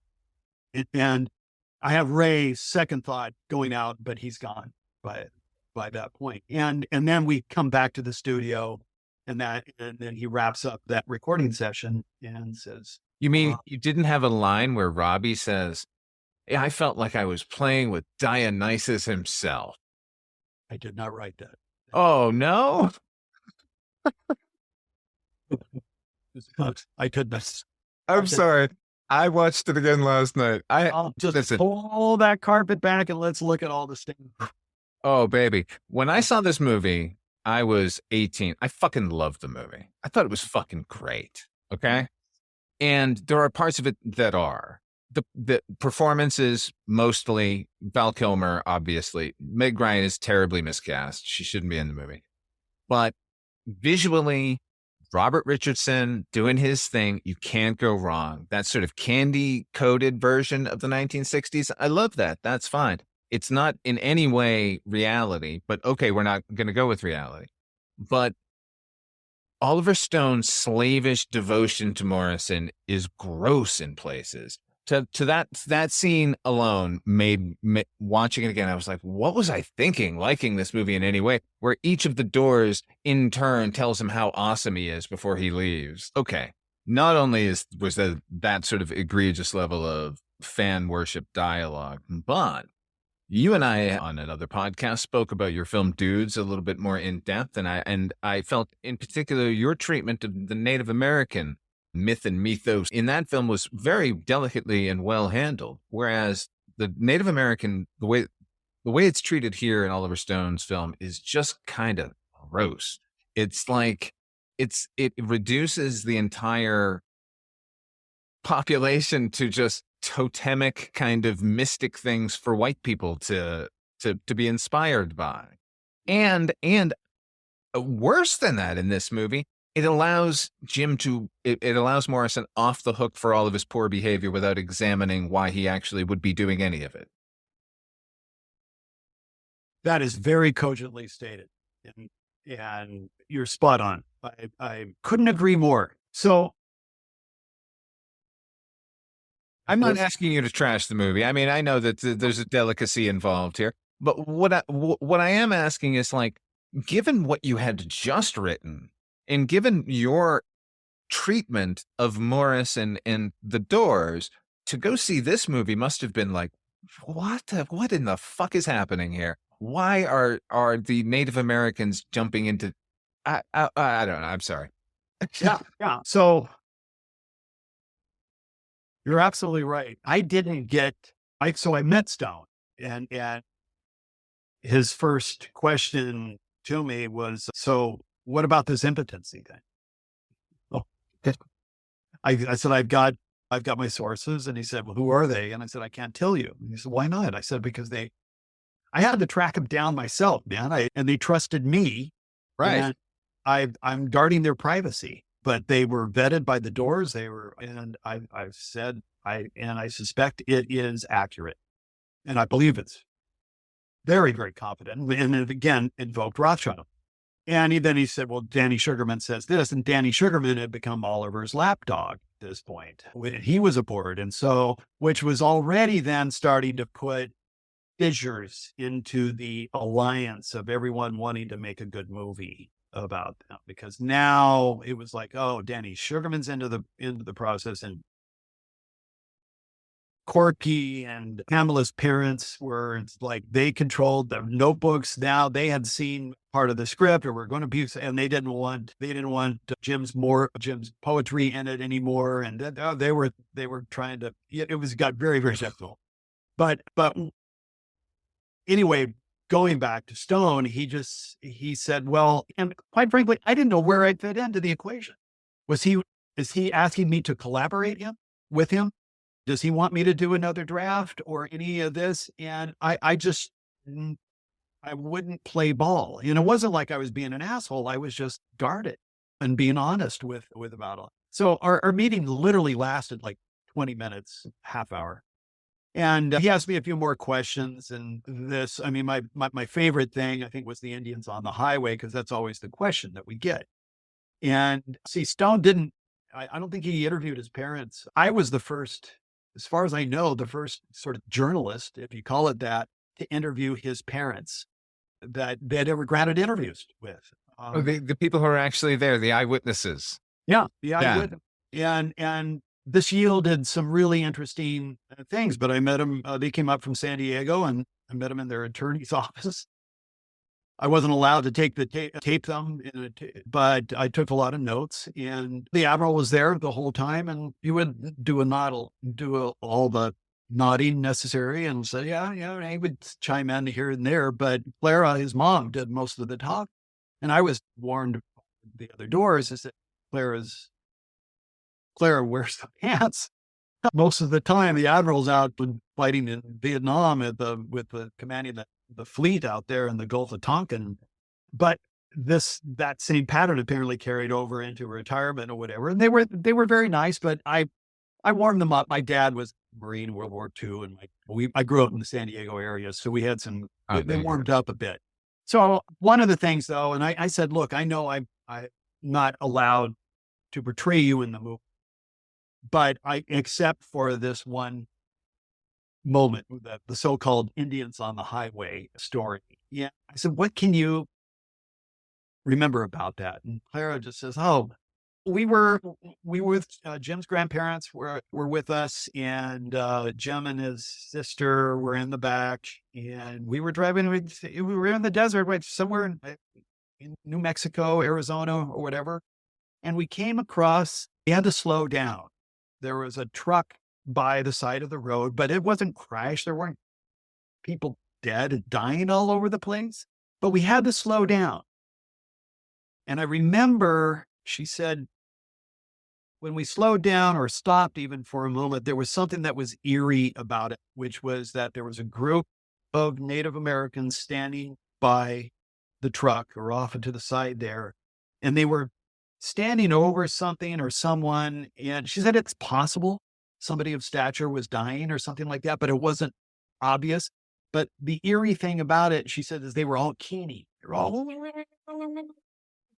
So there could have been a ceremonial thing going on there or what. But she said to a boy who was about 3, 4, or 5 years old at that time, it could have seemed very scary or eerie or supernatural or whatever. So she pauses, and then she looks at me and she says, little Jimmy had a tendency to embellish. It's like, I heard that, and I was just like, thank you, God, but it's so good. That is so good. Little Jimmy has a tendency to. And you know what it circles back to? He's a fucking storyteller. He's an Irish fucking storyteller and poet, and he loves pulling people's legs and telling them the fanciful stuff. And it's great. So in my script, yes, it is a moment. And yes, it is something that haunts him. As it would. I mean, honestly, that would be formative to anyone. But it wasn't that the whole sort of thing that Oliver made it into, but I only had him tell the story. And he was telling it to the other guys because they had just taken a bunch of acid, and they were in a limo on the way to a gig, I think. And he's reveling in the storytelling. And Densmore gets really kind of wigged out by it. So I had it then that we go to the concert, and in they're up on stage, and now they're all tripping as they're playing. And I had it that Ray starts vamping on the keyboard or something. And all of a sudden he just hears this horrific screech, and he looks up, and it's not Jim at the microphone. It's some thing in furs and feathers, just, doing some kind of crazy voicing something. Each one of them all starts seeing it. And then that's it. Boom. And then we never see the shaman throughout this. I never wanted that, except for just that moment when it was sort of hallucinogenically planted on there ahead of time. Which that's all it really deserves. It wasn't like Morrison was constantly hammering on this Native American connection he had or anything like about it because of one line in a poem. I mean, yeah. And there was one thing that I did write it. I think it was in a draft at one point. It may have been cut from the ones I finally delivered. But when they went back to New York and they were at the factory, and we have the Velvet Underground music and all that stuff playing. I had this. There was a bit where Jim had gone to see the Living Theater, and I was looking at photographs of the Living Theater in some performance, but the whole cast of the Living Theater is laying prone on the stage, and there's only a one source of light from the side. They're all naked except for loincloths practically or whatever. And they're just laying there. I don't know what from what show it was or whatever, but it was definitely one that Jim had seen. And I was so struck by that photograph because, oh my God, it's the Indians on the highway. Oh, yeah. So Jim had maybe gone to see that performance and like, oh, and then he just kind of it's what an artist does. He pulls in from things all over the place. So that stuck with me. And so into the script I wrote that, okay, the party starts fading out and he goes later and later and later in the night. And Jim is like the last one there practically. Everybody else is either down for the count or whatever. The other doors have left and he's like the last man standing and he sees the sunrise in New York and he looks back through a window and he looks back in the factory and everybody's on the floor out. But I changed it though, that when he looks again, they're all the dead Indians that, but that was it. That was it. I didn't want anything more. I didn't want to get heavy handed with it. Oliver's not a subtle guy. So in your script, basically what we get is a man driven by this, the sort of irony that he's the sort of embodiment of sex and yet can't have sex himself. And yet we see him construct this image of himself that feeds that by taking parts of his own past and mythologizing it instead of, hey, that mythology he created, here it is in a 2-hour movie. Right. Which is what we ended up getting as far as whether Jim really believed it happened or not. The point is he would tell it as a storyteller, right? Because he was an entertainer. Come on, just like it's nothing more like he's got presence. He knows it. Get some drinks in him. He'll start spinning yarns like crazy. It doesn't matter if he believed it or not. The third time he tells that tale, it's true. That's right. There you go. So, yeah, I mean, look, I can't say that my draft was perfect and it was, so insightful and all of that. I was really young. I was 27 years old. I was the same age as Jim. That's when I wrote that. But I felt like I was on the track. Right. And so when I saw the film for the first time, and I was never, so it had, let me just back. My meeting with Stone, I left Stone, or we wrapped it up, and he said, look, I'm going to go, thanks for coming by. I'm going to go and do my draft and then make the movie. But your draft has inspired me a great deal. And he said, when it's all said and done, I think the Writers Guild will be very good to you, which is a kind of a left-handed compliment that we'll be sharing or implying that should be sharing credit. Right. Okay. Yeah. The Writers Guild's very good too. That can only be credit. Yeah. But the Guild determines credit sometimes. The writers or the producers don't, or any of that. Okay. So he goes and makes the movie.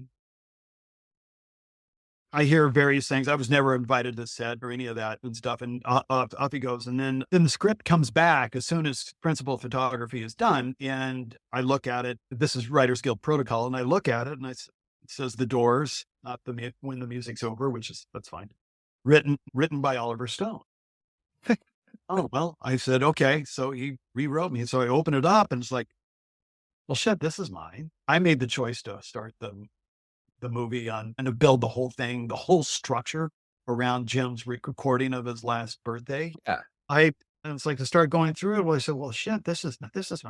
Yeah. And it's like, so I had to chime in to say, when you start adding it all up, there's a shit ton of my stuff in this thing. And so I protested that decision and so it went into an arbitration and then the Guild ruled in my favor and Stone wasn't happy about it. And so he was going to fight it. And then it came down to where we had to go back to the Writers Guild and be interviewed by like a tribunal of established writers who had read all of the drafts and wanted to interview us separately firsthand. But when I showed up at the Guild, this woman, I can still see her coming down the stairs of the Writers Guild. She comes down and pulls me over and she says, Mr. Stone's withdrawn his protest. Credit stands. And he was pissed because Writers Guild protocol is the writer. Well, it's basically it's chronological order. So I was the first writer on. So I'm in first position. So it's written by J. Randall Johnson and Oliver Stone. Oh, and he would have preferred other. Yeah. And so Sasha was hanging out there at that time too. And he just said, right before I went in, he's out by the parking meters waiting for me to show up. I said, Sasha, what are you doing here? And he said, I had to come down here and give Oliver my support. Oh, okay. Well, that's great. I guess it's my turn now. I'm going in. Okay, go in. And the woman comes down, tells me it's the credit stands. I come back out and I go, so you knew? I said, yeah, I knew. Why didn't you tell me? Well, he said it wasn't for me to tell. Okay. And I said, well, okay, I guess that's it. I'll see you later. And my agency was just right down the block. And so I was making a U-turn and heading down there to tell my agent. Yeah. Right. And I'm like ready. And I'm like 10 steps away. And then I hear, Randall is from A Clean Getaway, right? Right. And Sasha's beckoning me back, and I go back. And I go, what? And he said, I want you to consider something. Switching positions with Oliver. And I said, Sasha, why would I do that? Because if you do that, you will have a friend in life with Oliver. And I had to fake it. I said, oh, geez, Sasha, that's a really tough decision. I don't think I can make that right now. I really have to think about this. He said, yes, go take some time, go save some time. And I just turned around and ran away. Yeah. It's like, fuck no. So anyway, I don't harbor any negativity. In some ways, I feel that Oliver was the only guy who could make that movie at that time. Okay. On that scale, definitely. And debauchery, yes. Drugs, yes. There are points in it that I really, really like. I like a lot of the stuff in the desert, all that gets over the top. I wrote this was another thing why I felt like I deserved the credit, because I put in their songs in almost exactly every spot that they were used. That's another thing that works. Yeah. So when they do Not to Touch the Earth and things are in a rapid just spiral. By the way, that is my favorite sequence in the movie, the Not to Touch the Earth sequence. Yeah. And where it's just like, oh, this is like Nuremberg. This is like just something. It's just the cult of personality, everything just all getting so debauched and so wrong and all that. I liked how he brought that alive. I thought that was really cool. That had a lot of impact. But I agree with you. I felt Meg was just grossly miscast. She was lost in it. She didn't know. She didn't have a handle on Pamela. And just a lot of things. So I go and see it. I was never invited to a screening, a cast screening or anything like this. The first time I saw it, I was invited. Well, it was by my friend Rich Linnell, who was the assistant manager to Bill Simmons. And Rich and I are still very good friends. He managed the Doors after Bill and after Jim died. He got me into a press screening.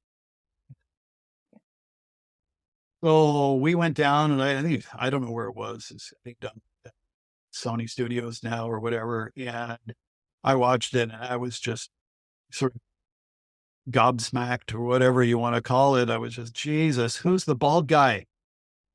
Where did he come from? Who is the bald guy? Oh my God. And then it's like, what the fuck? And I got really depressed because I felt like if at least one of the consistent things about this guy was smartest guy I ever met and never saw him without a book in his hand. He was always fucking reading. And I thought if Oliver would have just fucking subbed out Finnegan's Wake or substituted that instead of a fifth of Bushmills or whatever whiskey he was wasting around, and just once we could just see him once reading alone or writing, doing all of that, we would have so much of a more positive impression of him. Instead, it's just like, it just feels empty. I find it hard to watch at times. So yeah, it's crazy because it's such a good performance by Val Kilmer of that character as written, and the performance stuff is just, it's really good. Yeah. But the characterization of Morrison just cheapens Morrison. And you know what? You mentioned that your script is called When the Music's Over, and he called his The Doors, but it's not about the Doors at all. Like, well, that's it. I never felt it was. And you were calling it right. Like, it's felt like a cheat to me because I, as a moviegoer, was like, oh, I'm gonna find out the story of the Doors here. Nope. Yeah. Well, anyway, again, not to say that I had it all figured out, not to say that but it would have been a different movie. I heard Robbie Krieger actually somebody sent me a link to it. He was on some podcast. Paid a very nice compliment to me. They were asking about the movie, and he was, he said, we have a really good first draft from Randall Johnson. And he said, you should try to find that, to read that, because he said it would have been a better movie.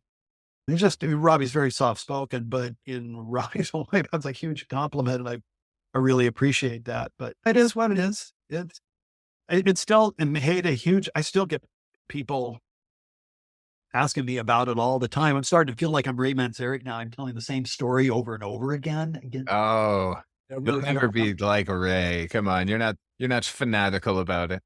No, I'm not. No, you ever read Ray's book about Jim, like showing up in the swamp, but it's not Jim? Did you read that thing? I bought it. I read it. Oh, it's a trip. What is it? Is it the, I think oh God, I don't remember the name. I read it when it came out. I was so delighted. Poet in Exile? I think there was Oh man.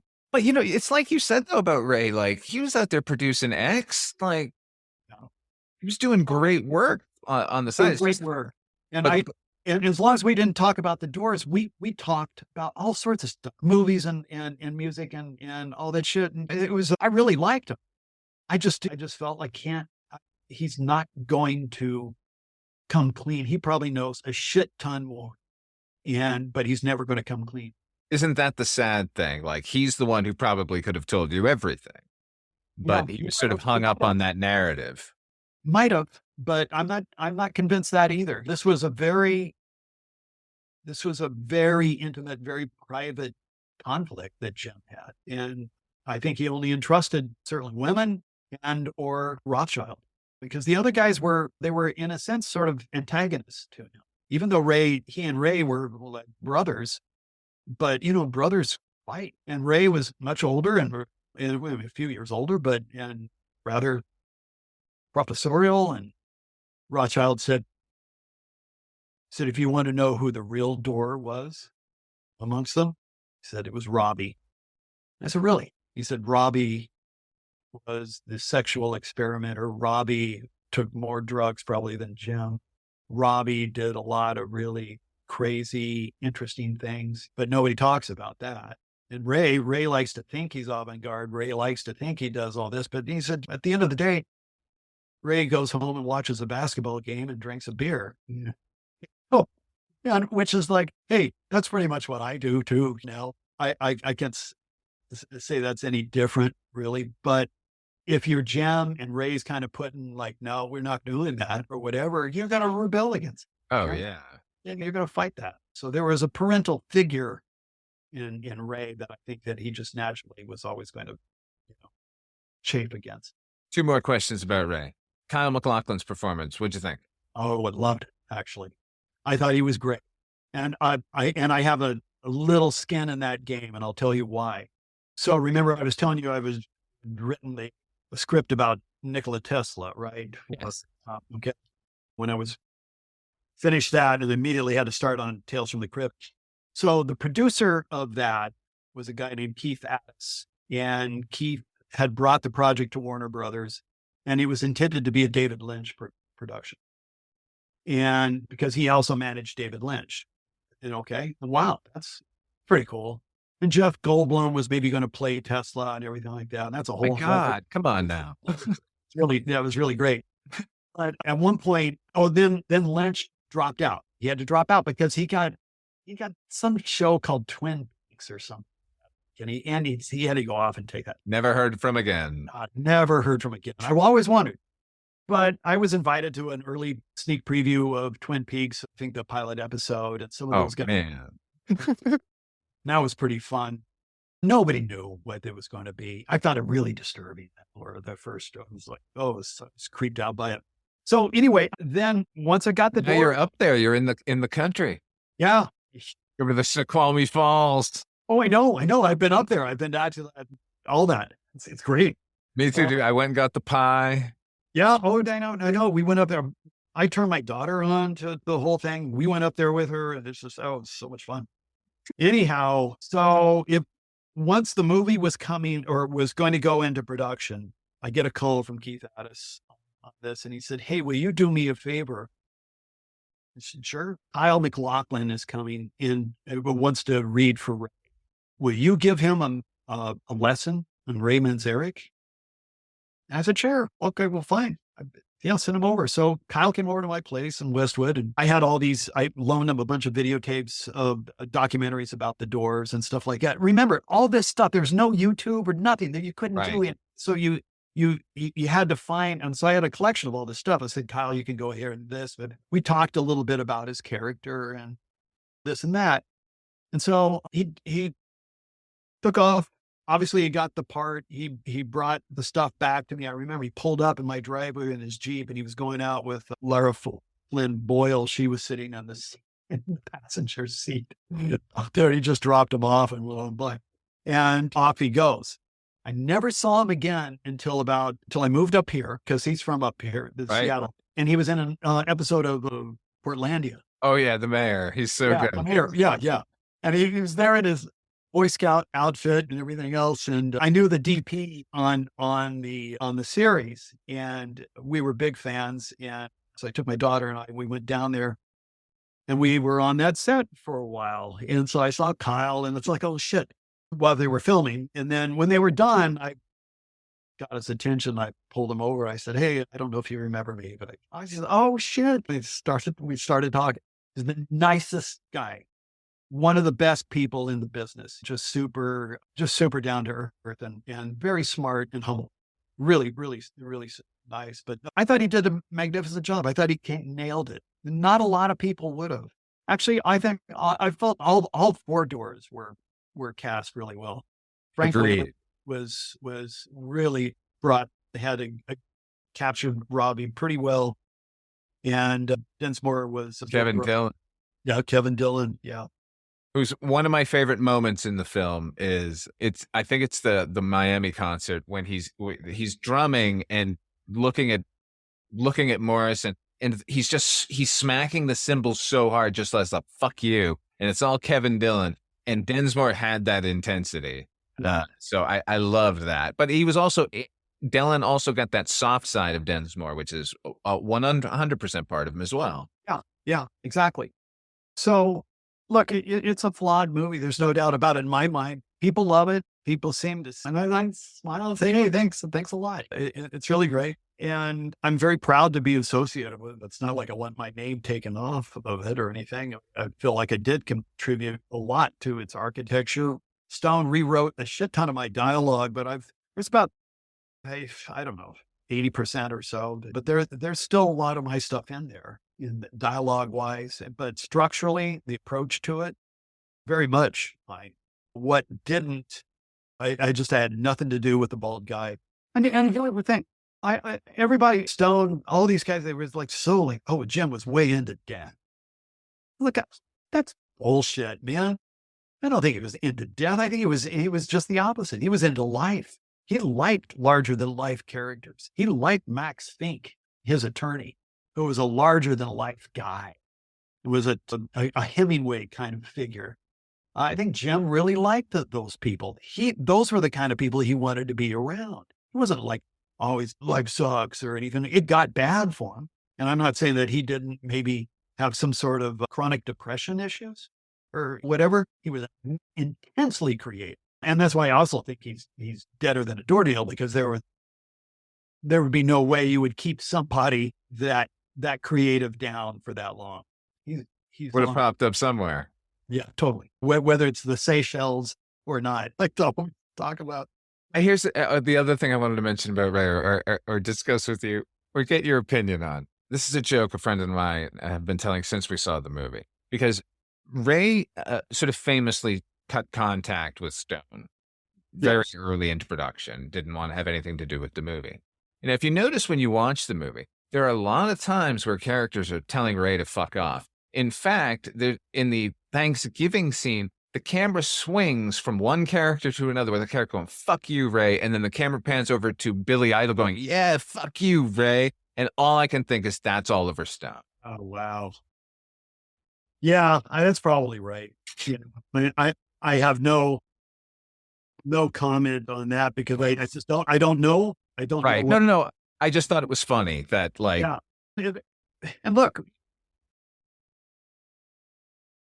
Stone probably didn't approach Ray with the proper kiss the ring. Ray liked being regarded as the elder statesman, the person to talk to. And the Doors being as popular as they are into the next generation and beyond can probably be attributed simply to Ray, because he was the one that kept the flags going. He kept up the mythology. He kept up he was the keeper of the faith. You know? That's kind of what I love about him. He became kind of a joke publicly, that persona, the Jim Morrison acolyte persona. But we're still listening to the Doors because he kept banging that drum and he kept showing up on every talk show and going, Jim Morrison was a shaman, I tell you. And everyone was going, yeah, okay. That's right. I did like the Doors. I'm going to go listen to them again. Yeah. And you're absolutely right. You know, so, you know, we're all faulted. We're all perfect and all this. And so I just think that Ray probably really clashed with Oliver at a certain point because Oliver wouldn't listen to him maybe anymore. Yeah. One gets the sense that Ray wanted to make a movie himself. Oh yeah. Well, that's what happened. And subsequently, one of the subsequent drafts after they fired me, they cleaned the slate. They started from scratch. And I read one of those because I had to for the arbitration. And it was like the Ray Manzarek story. It was like Ray and Jim. Whoa. So did he write it himself, or do you think a subsequent writer really listened to Ray? I think a subsequent writer really listened to Ray. Oh, I'll tell you, I know that this reminds me of something now. So Sasha came to me long after I'd been fired and said, I want your tapes of all the interviews you conducted. And I said, why? He said, because the new writer has pissed off Ray. Ray won't talk to him. And I said, what an idiot. Don't you know the Ray's like the linchpin to this whole thing? I mean, you piss off Ray and it's done. I'm not going to give you my tapes that I sweated blood for. And I went out of my way and I said, why doesn't Stone do it? And he said, well, Oliver's really square when it comes to music. He doesn't know. He was in Vietnam the whole time. He was killing people instead of being what was going on around rock and roll. You understand rock and roll better. And I was like, then hire me back. We'll do that. And so, but I remember so at least a subsequent writer pissed off Ray and would play ball with him. But then it had therefore no research to fall back on. But I'm sure that Ray probably got pissed at Danny because Danny switched loyalties in a sense and started fawning all over Oliver. Because before then, Danny and Ray were very, very tight. So this is all speculation and I don't fucking care. I mean, you know what, man?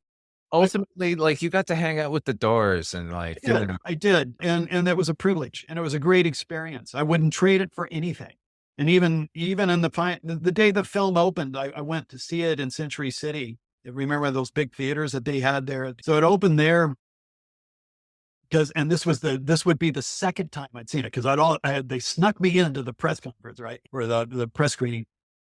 So now I was going to see it in front of a huge audience, which was a little gut-wrenching. A bunch of friends there. And I was dating someone at the time, and I was waiting for her. She was a little late, so I was standing out front waiting for her. And she comes in, and it's getting really close to start time. So we go in, and we're going down to our seats. And Mike, my roommate, comes running up, the one whose girlfriend had started the whole thing. Mike Petzold, that guy. He comes up and he says, "Stone's here." I said, "Fuck, I'm not surprised. He's probably in the booth right now, splicing together a couple more shots or making some trims." And gotta get more Indians in this. He goes, "Aren't you going to talk to him?" And I looked at him. I said, "Mike, what the fuck am I going to talk to him about? All the good times we have, stuff like that." And he said, "Well," so I go down, I sit down. And I'm sitting there stewing for a minute. And then I thought, fuck, you only go around once. Let's see what. So I had to excuse myself from my date at the moment. I'll be back. And I go to the back of the theater, and there's Oliver. And he's surrounded by a whole bunch of like sycophants and talking. He doesn't look too good. It looks like he's on the end of a kind of a bender. And I walk over. I wait for everybody to drift away. And then there was this usher who was acting as his bodyguard there, a little weeby guy. Turned around to me and he says, "Can I help you?" And I said, "Yeah, I'm going to talk to Mr. Stone." Oh, I go over to him and he goes, "Hey." And I go, "Hey." Awkward pause. I said, "Do you remember me?" "No." I said, "I'm Randall Johnson." "No, still not ringing any bells." "I'm your co-writer." "Oh. Dude," and he gave me this big kind of bear hug, slaps me on the back, and he gestures out to the audience. He said, "The critics are fucking us, man." Yeah. Us? This is like, I was just going, thank you, God, for this moment. This is so Hollywood. This is so classic. What a great ending to this story. I couldn't believe it. It was just so delicious. So delicious. So he said, the critics need, and he gestured to that. He said, they need to see the movie with the people. And like, oh, wow. Yeah. So there's all the people and stuff. So I said, goodbye, whatever. I've run into him two or three times subsequently over the years. Never happy to see me. Oh, no, I would have been. Who I was. The guy who wrote that script that he tried to put his name on. But yeah, let's go get a taco, shall we? Yeah, man. Oh, and that is the end of the movie. Like, I don't care whatever happened to the that framing device was so fucking good. And that's every time I watch it, that's what I marvel at. And obviously some of the visuals and the performances and stuff, but like, well, looking at one of the paper drafts that I resurrected from my crypt down there, I had a shit ton of poetry all throughout it. And this was before it all got published. So the Coursons gave me a bunch.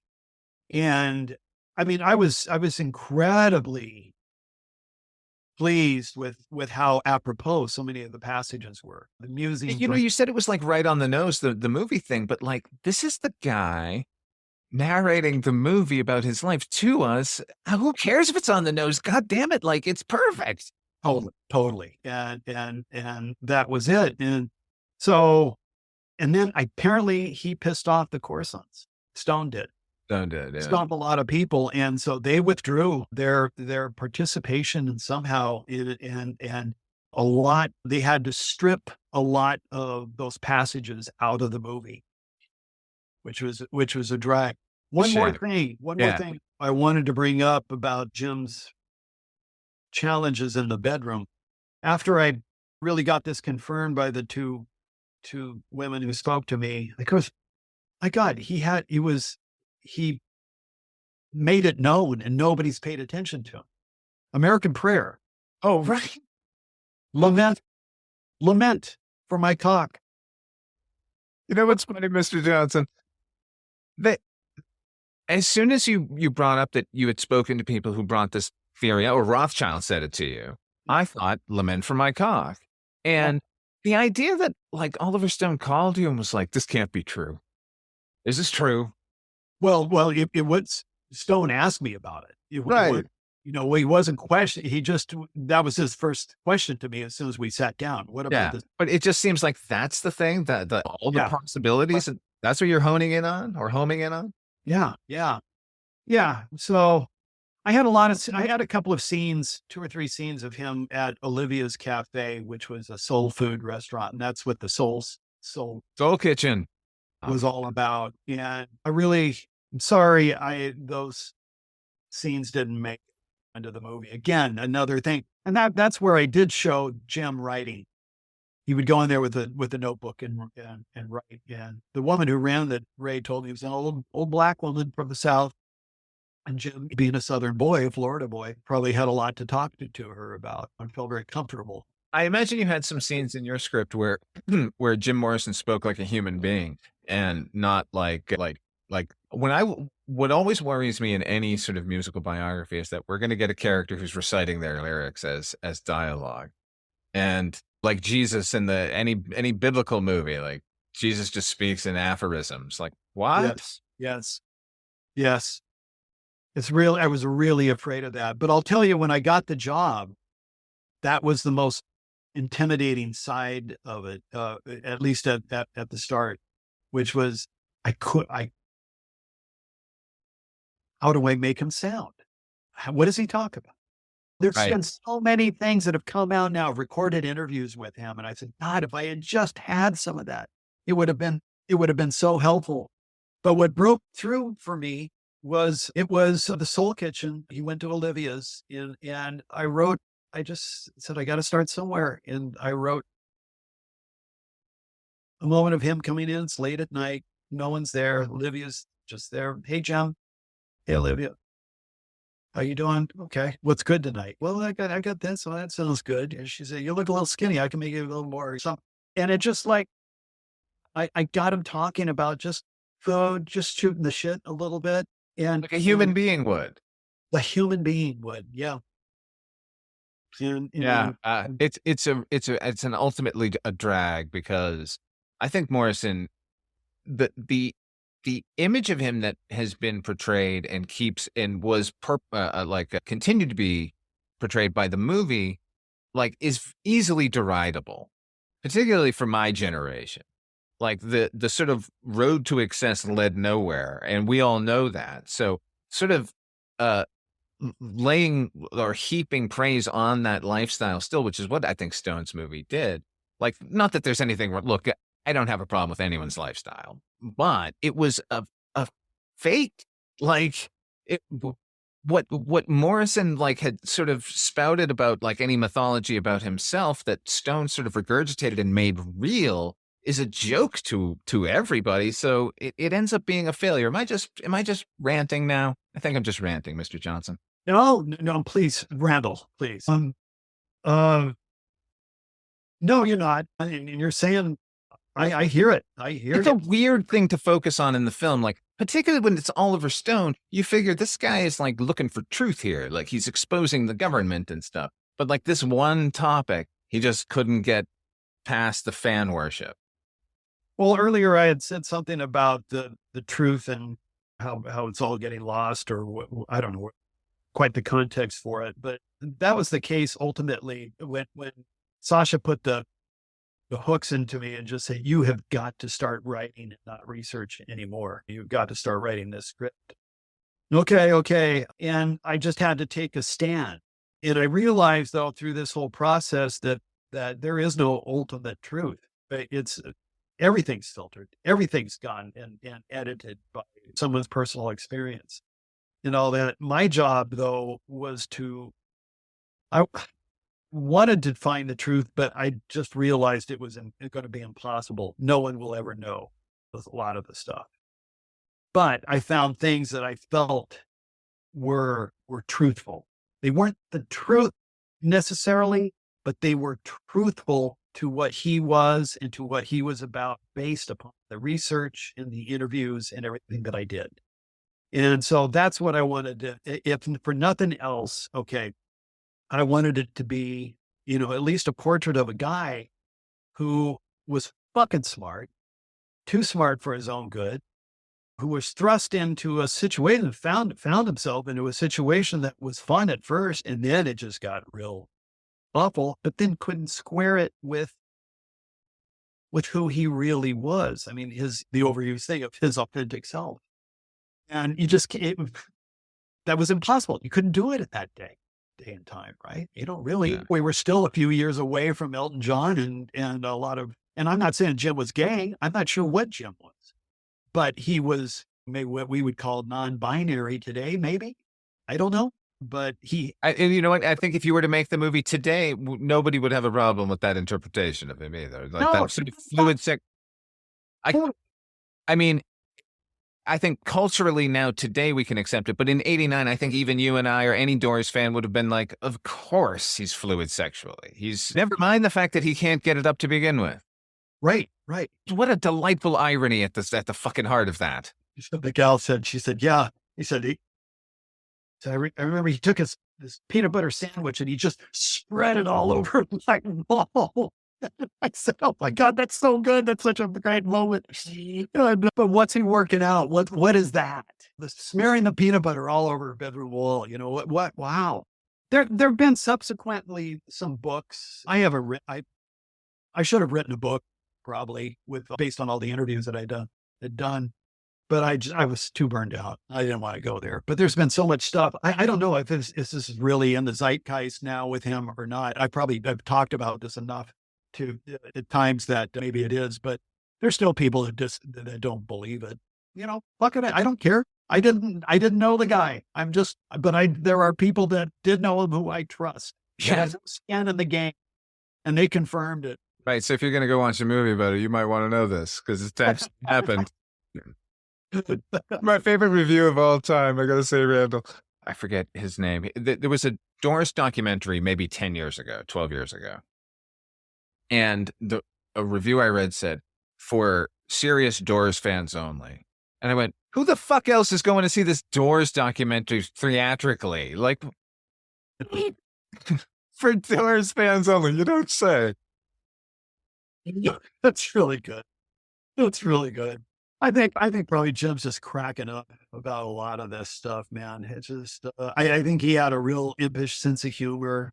There was a prankster in him. And there's none of that in the movie. I mean, there's a couple of shades of it, but that you can see in just backstage footage without sound how mischievous he was. So, like, yeah, he's pretty. Yeah, he writes poetry, but you got to have a conversation with a guy. Yeah. He wouldn't be able to get through life with just spouting poetry. Oh, kidding. Oh, my God. At some point, he filled out an application to get into fucking college, Oliver.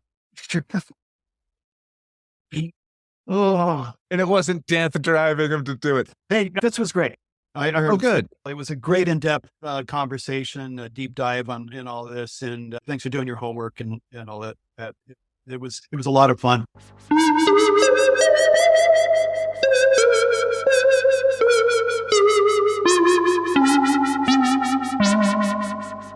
Why aren't you talking to Porritt no more?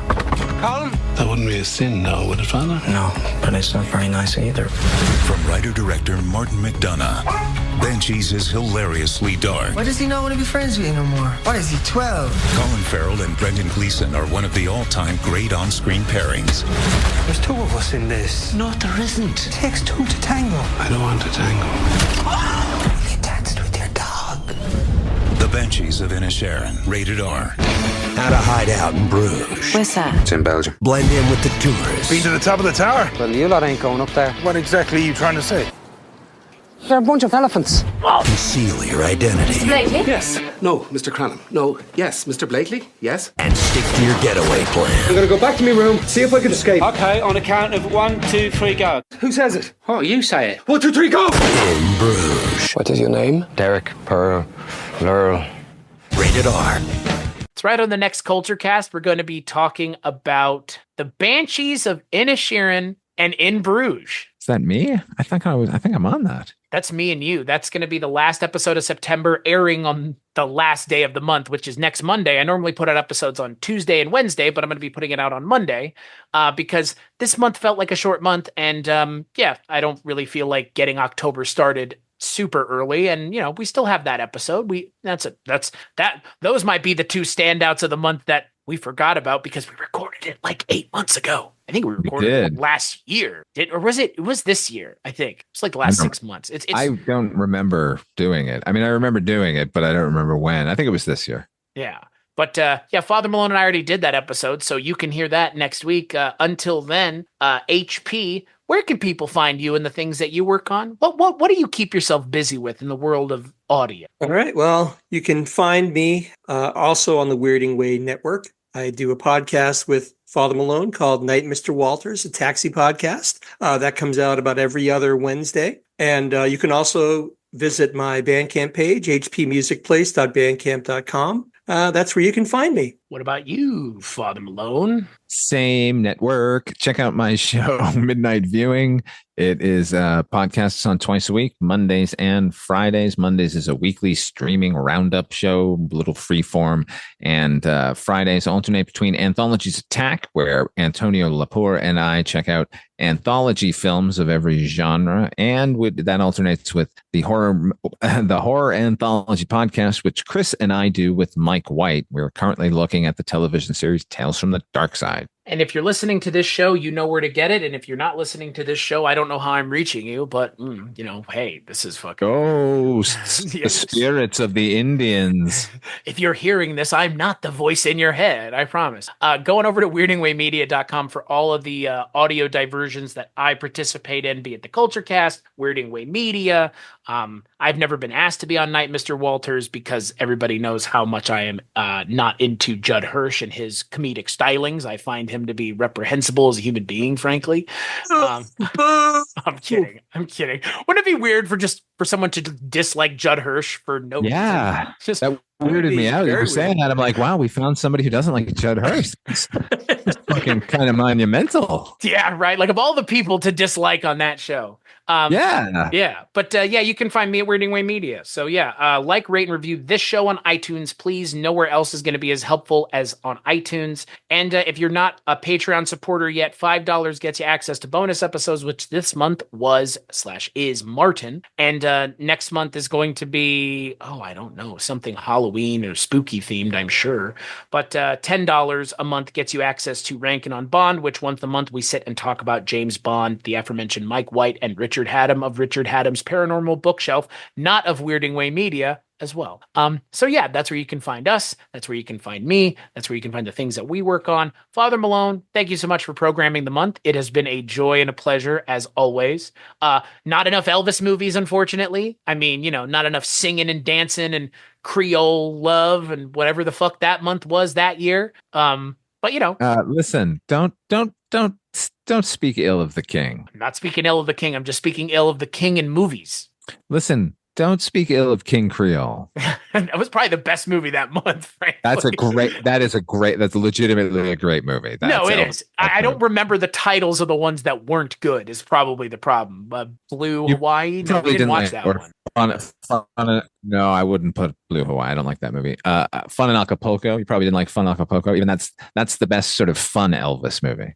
Well, the fun's in the title. Yeah, man. Tells you right up front. You know exactly what you're getting yourself into. And HP, thank you so much for joining us. This was you were a late addition to the episode, but I'm glad you were, given your font of knowledge with the Doors and obviously love of the Doors as well. So thank you so much for joining us. No, I appreciate the invite. Thank you so much. I had fun. And as always, we'll catch you on the next episode.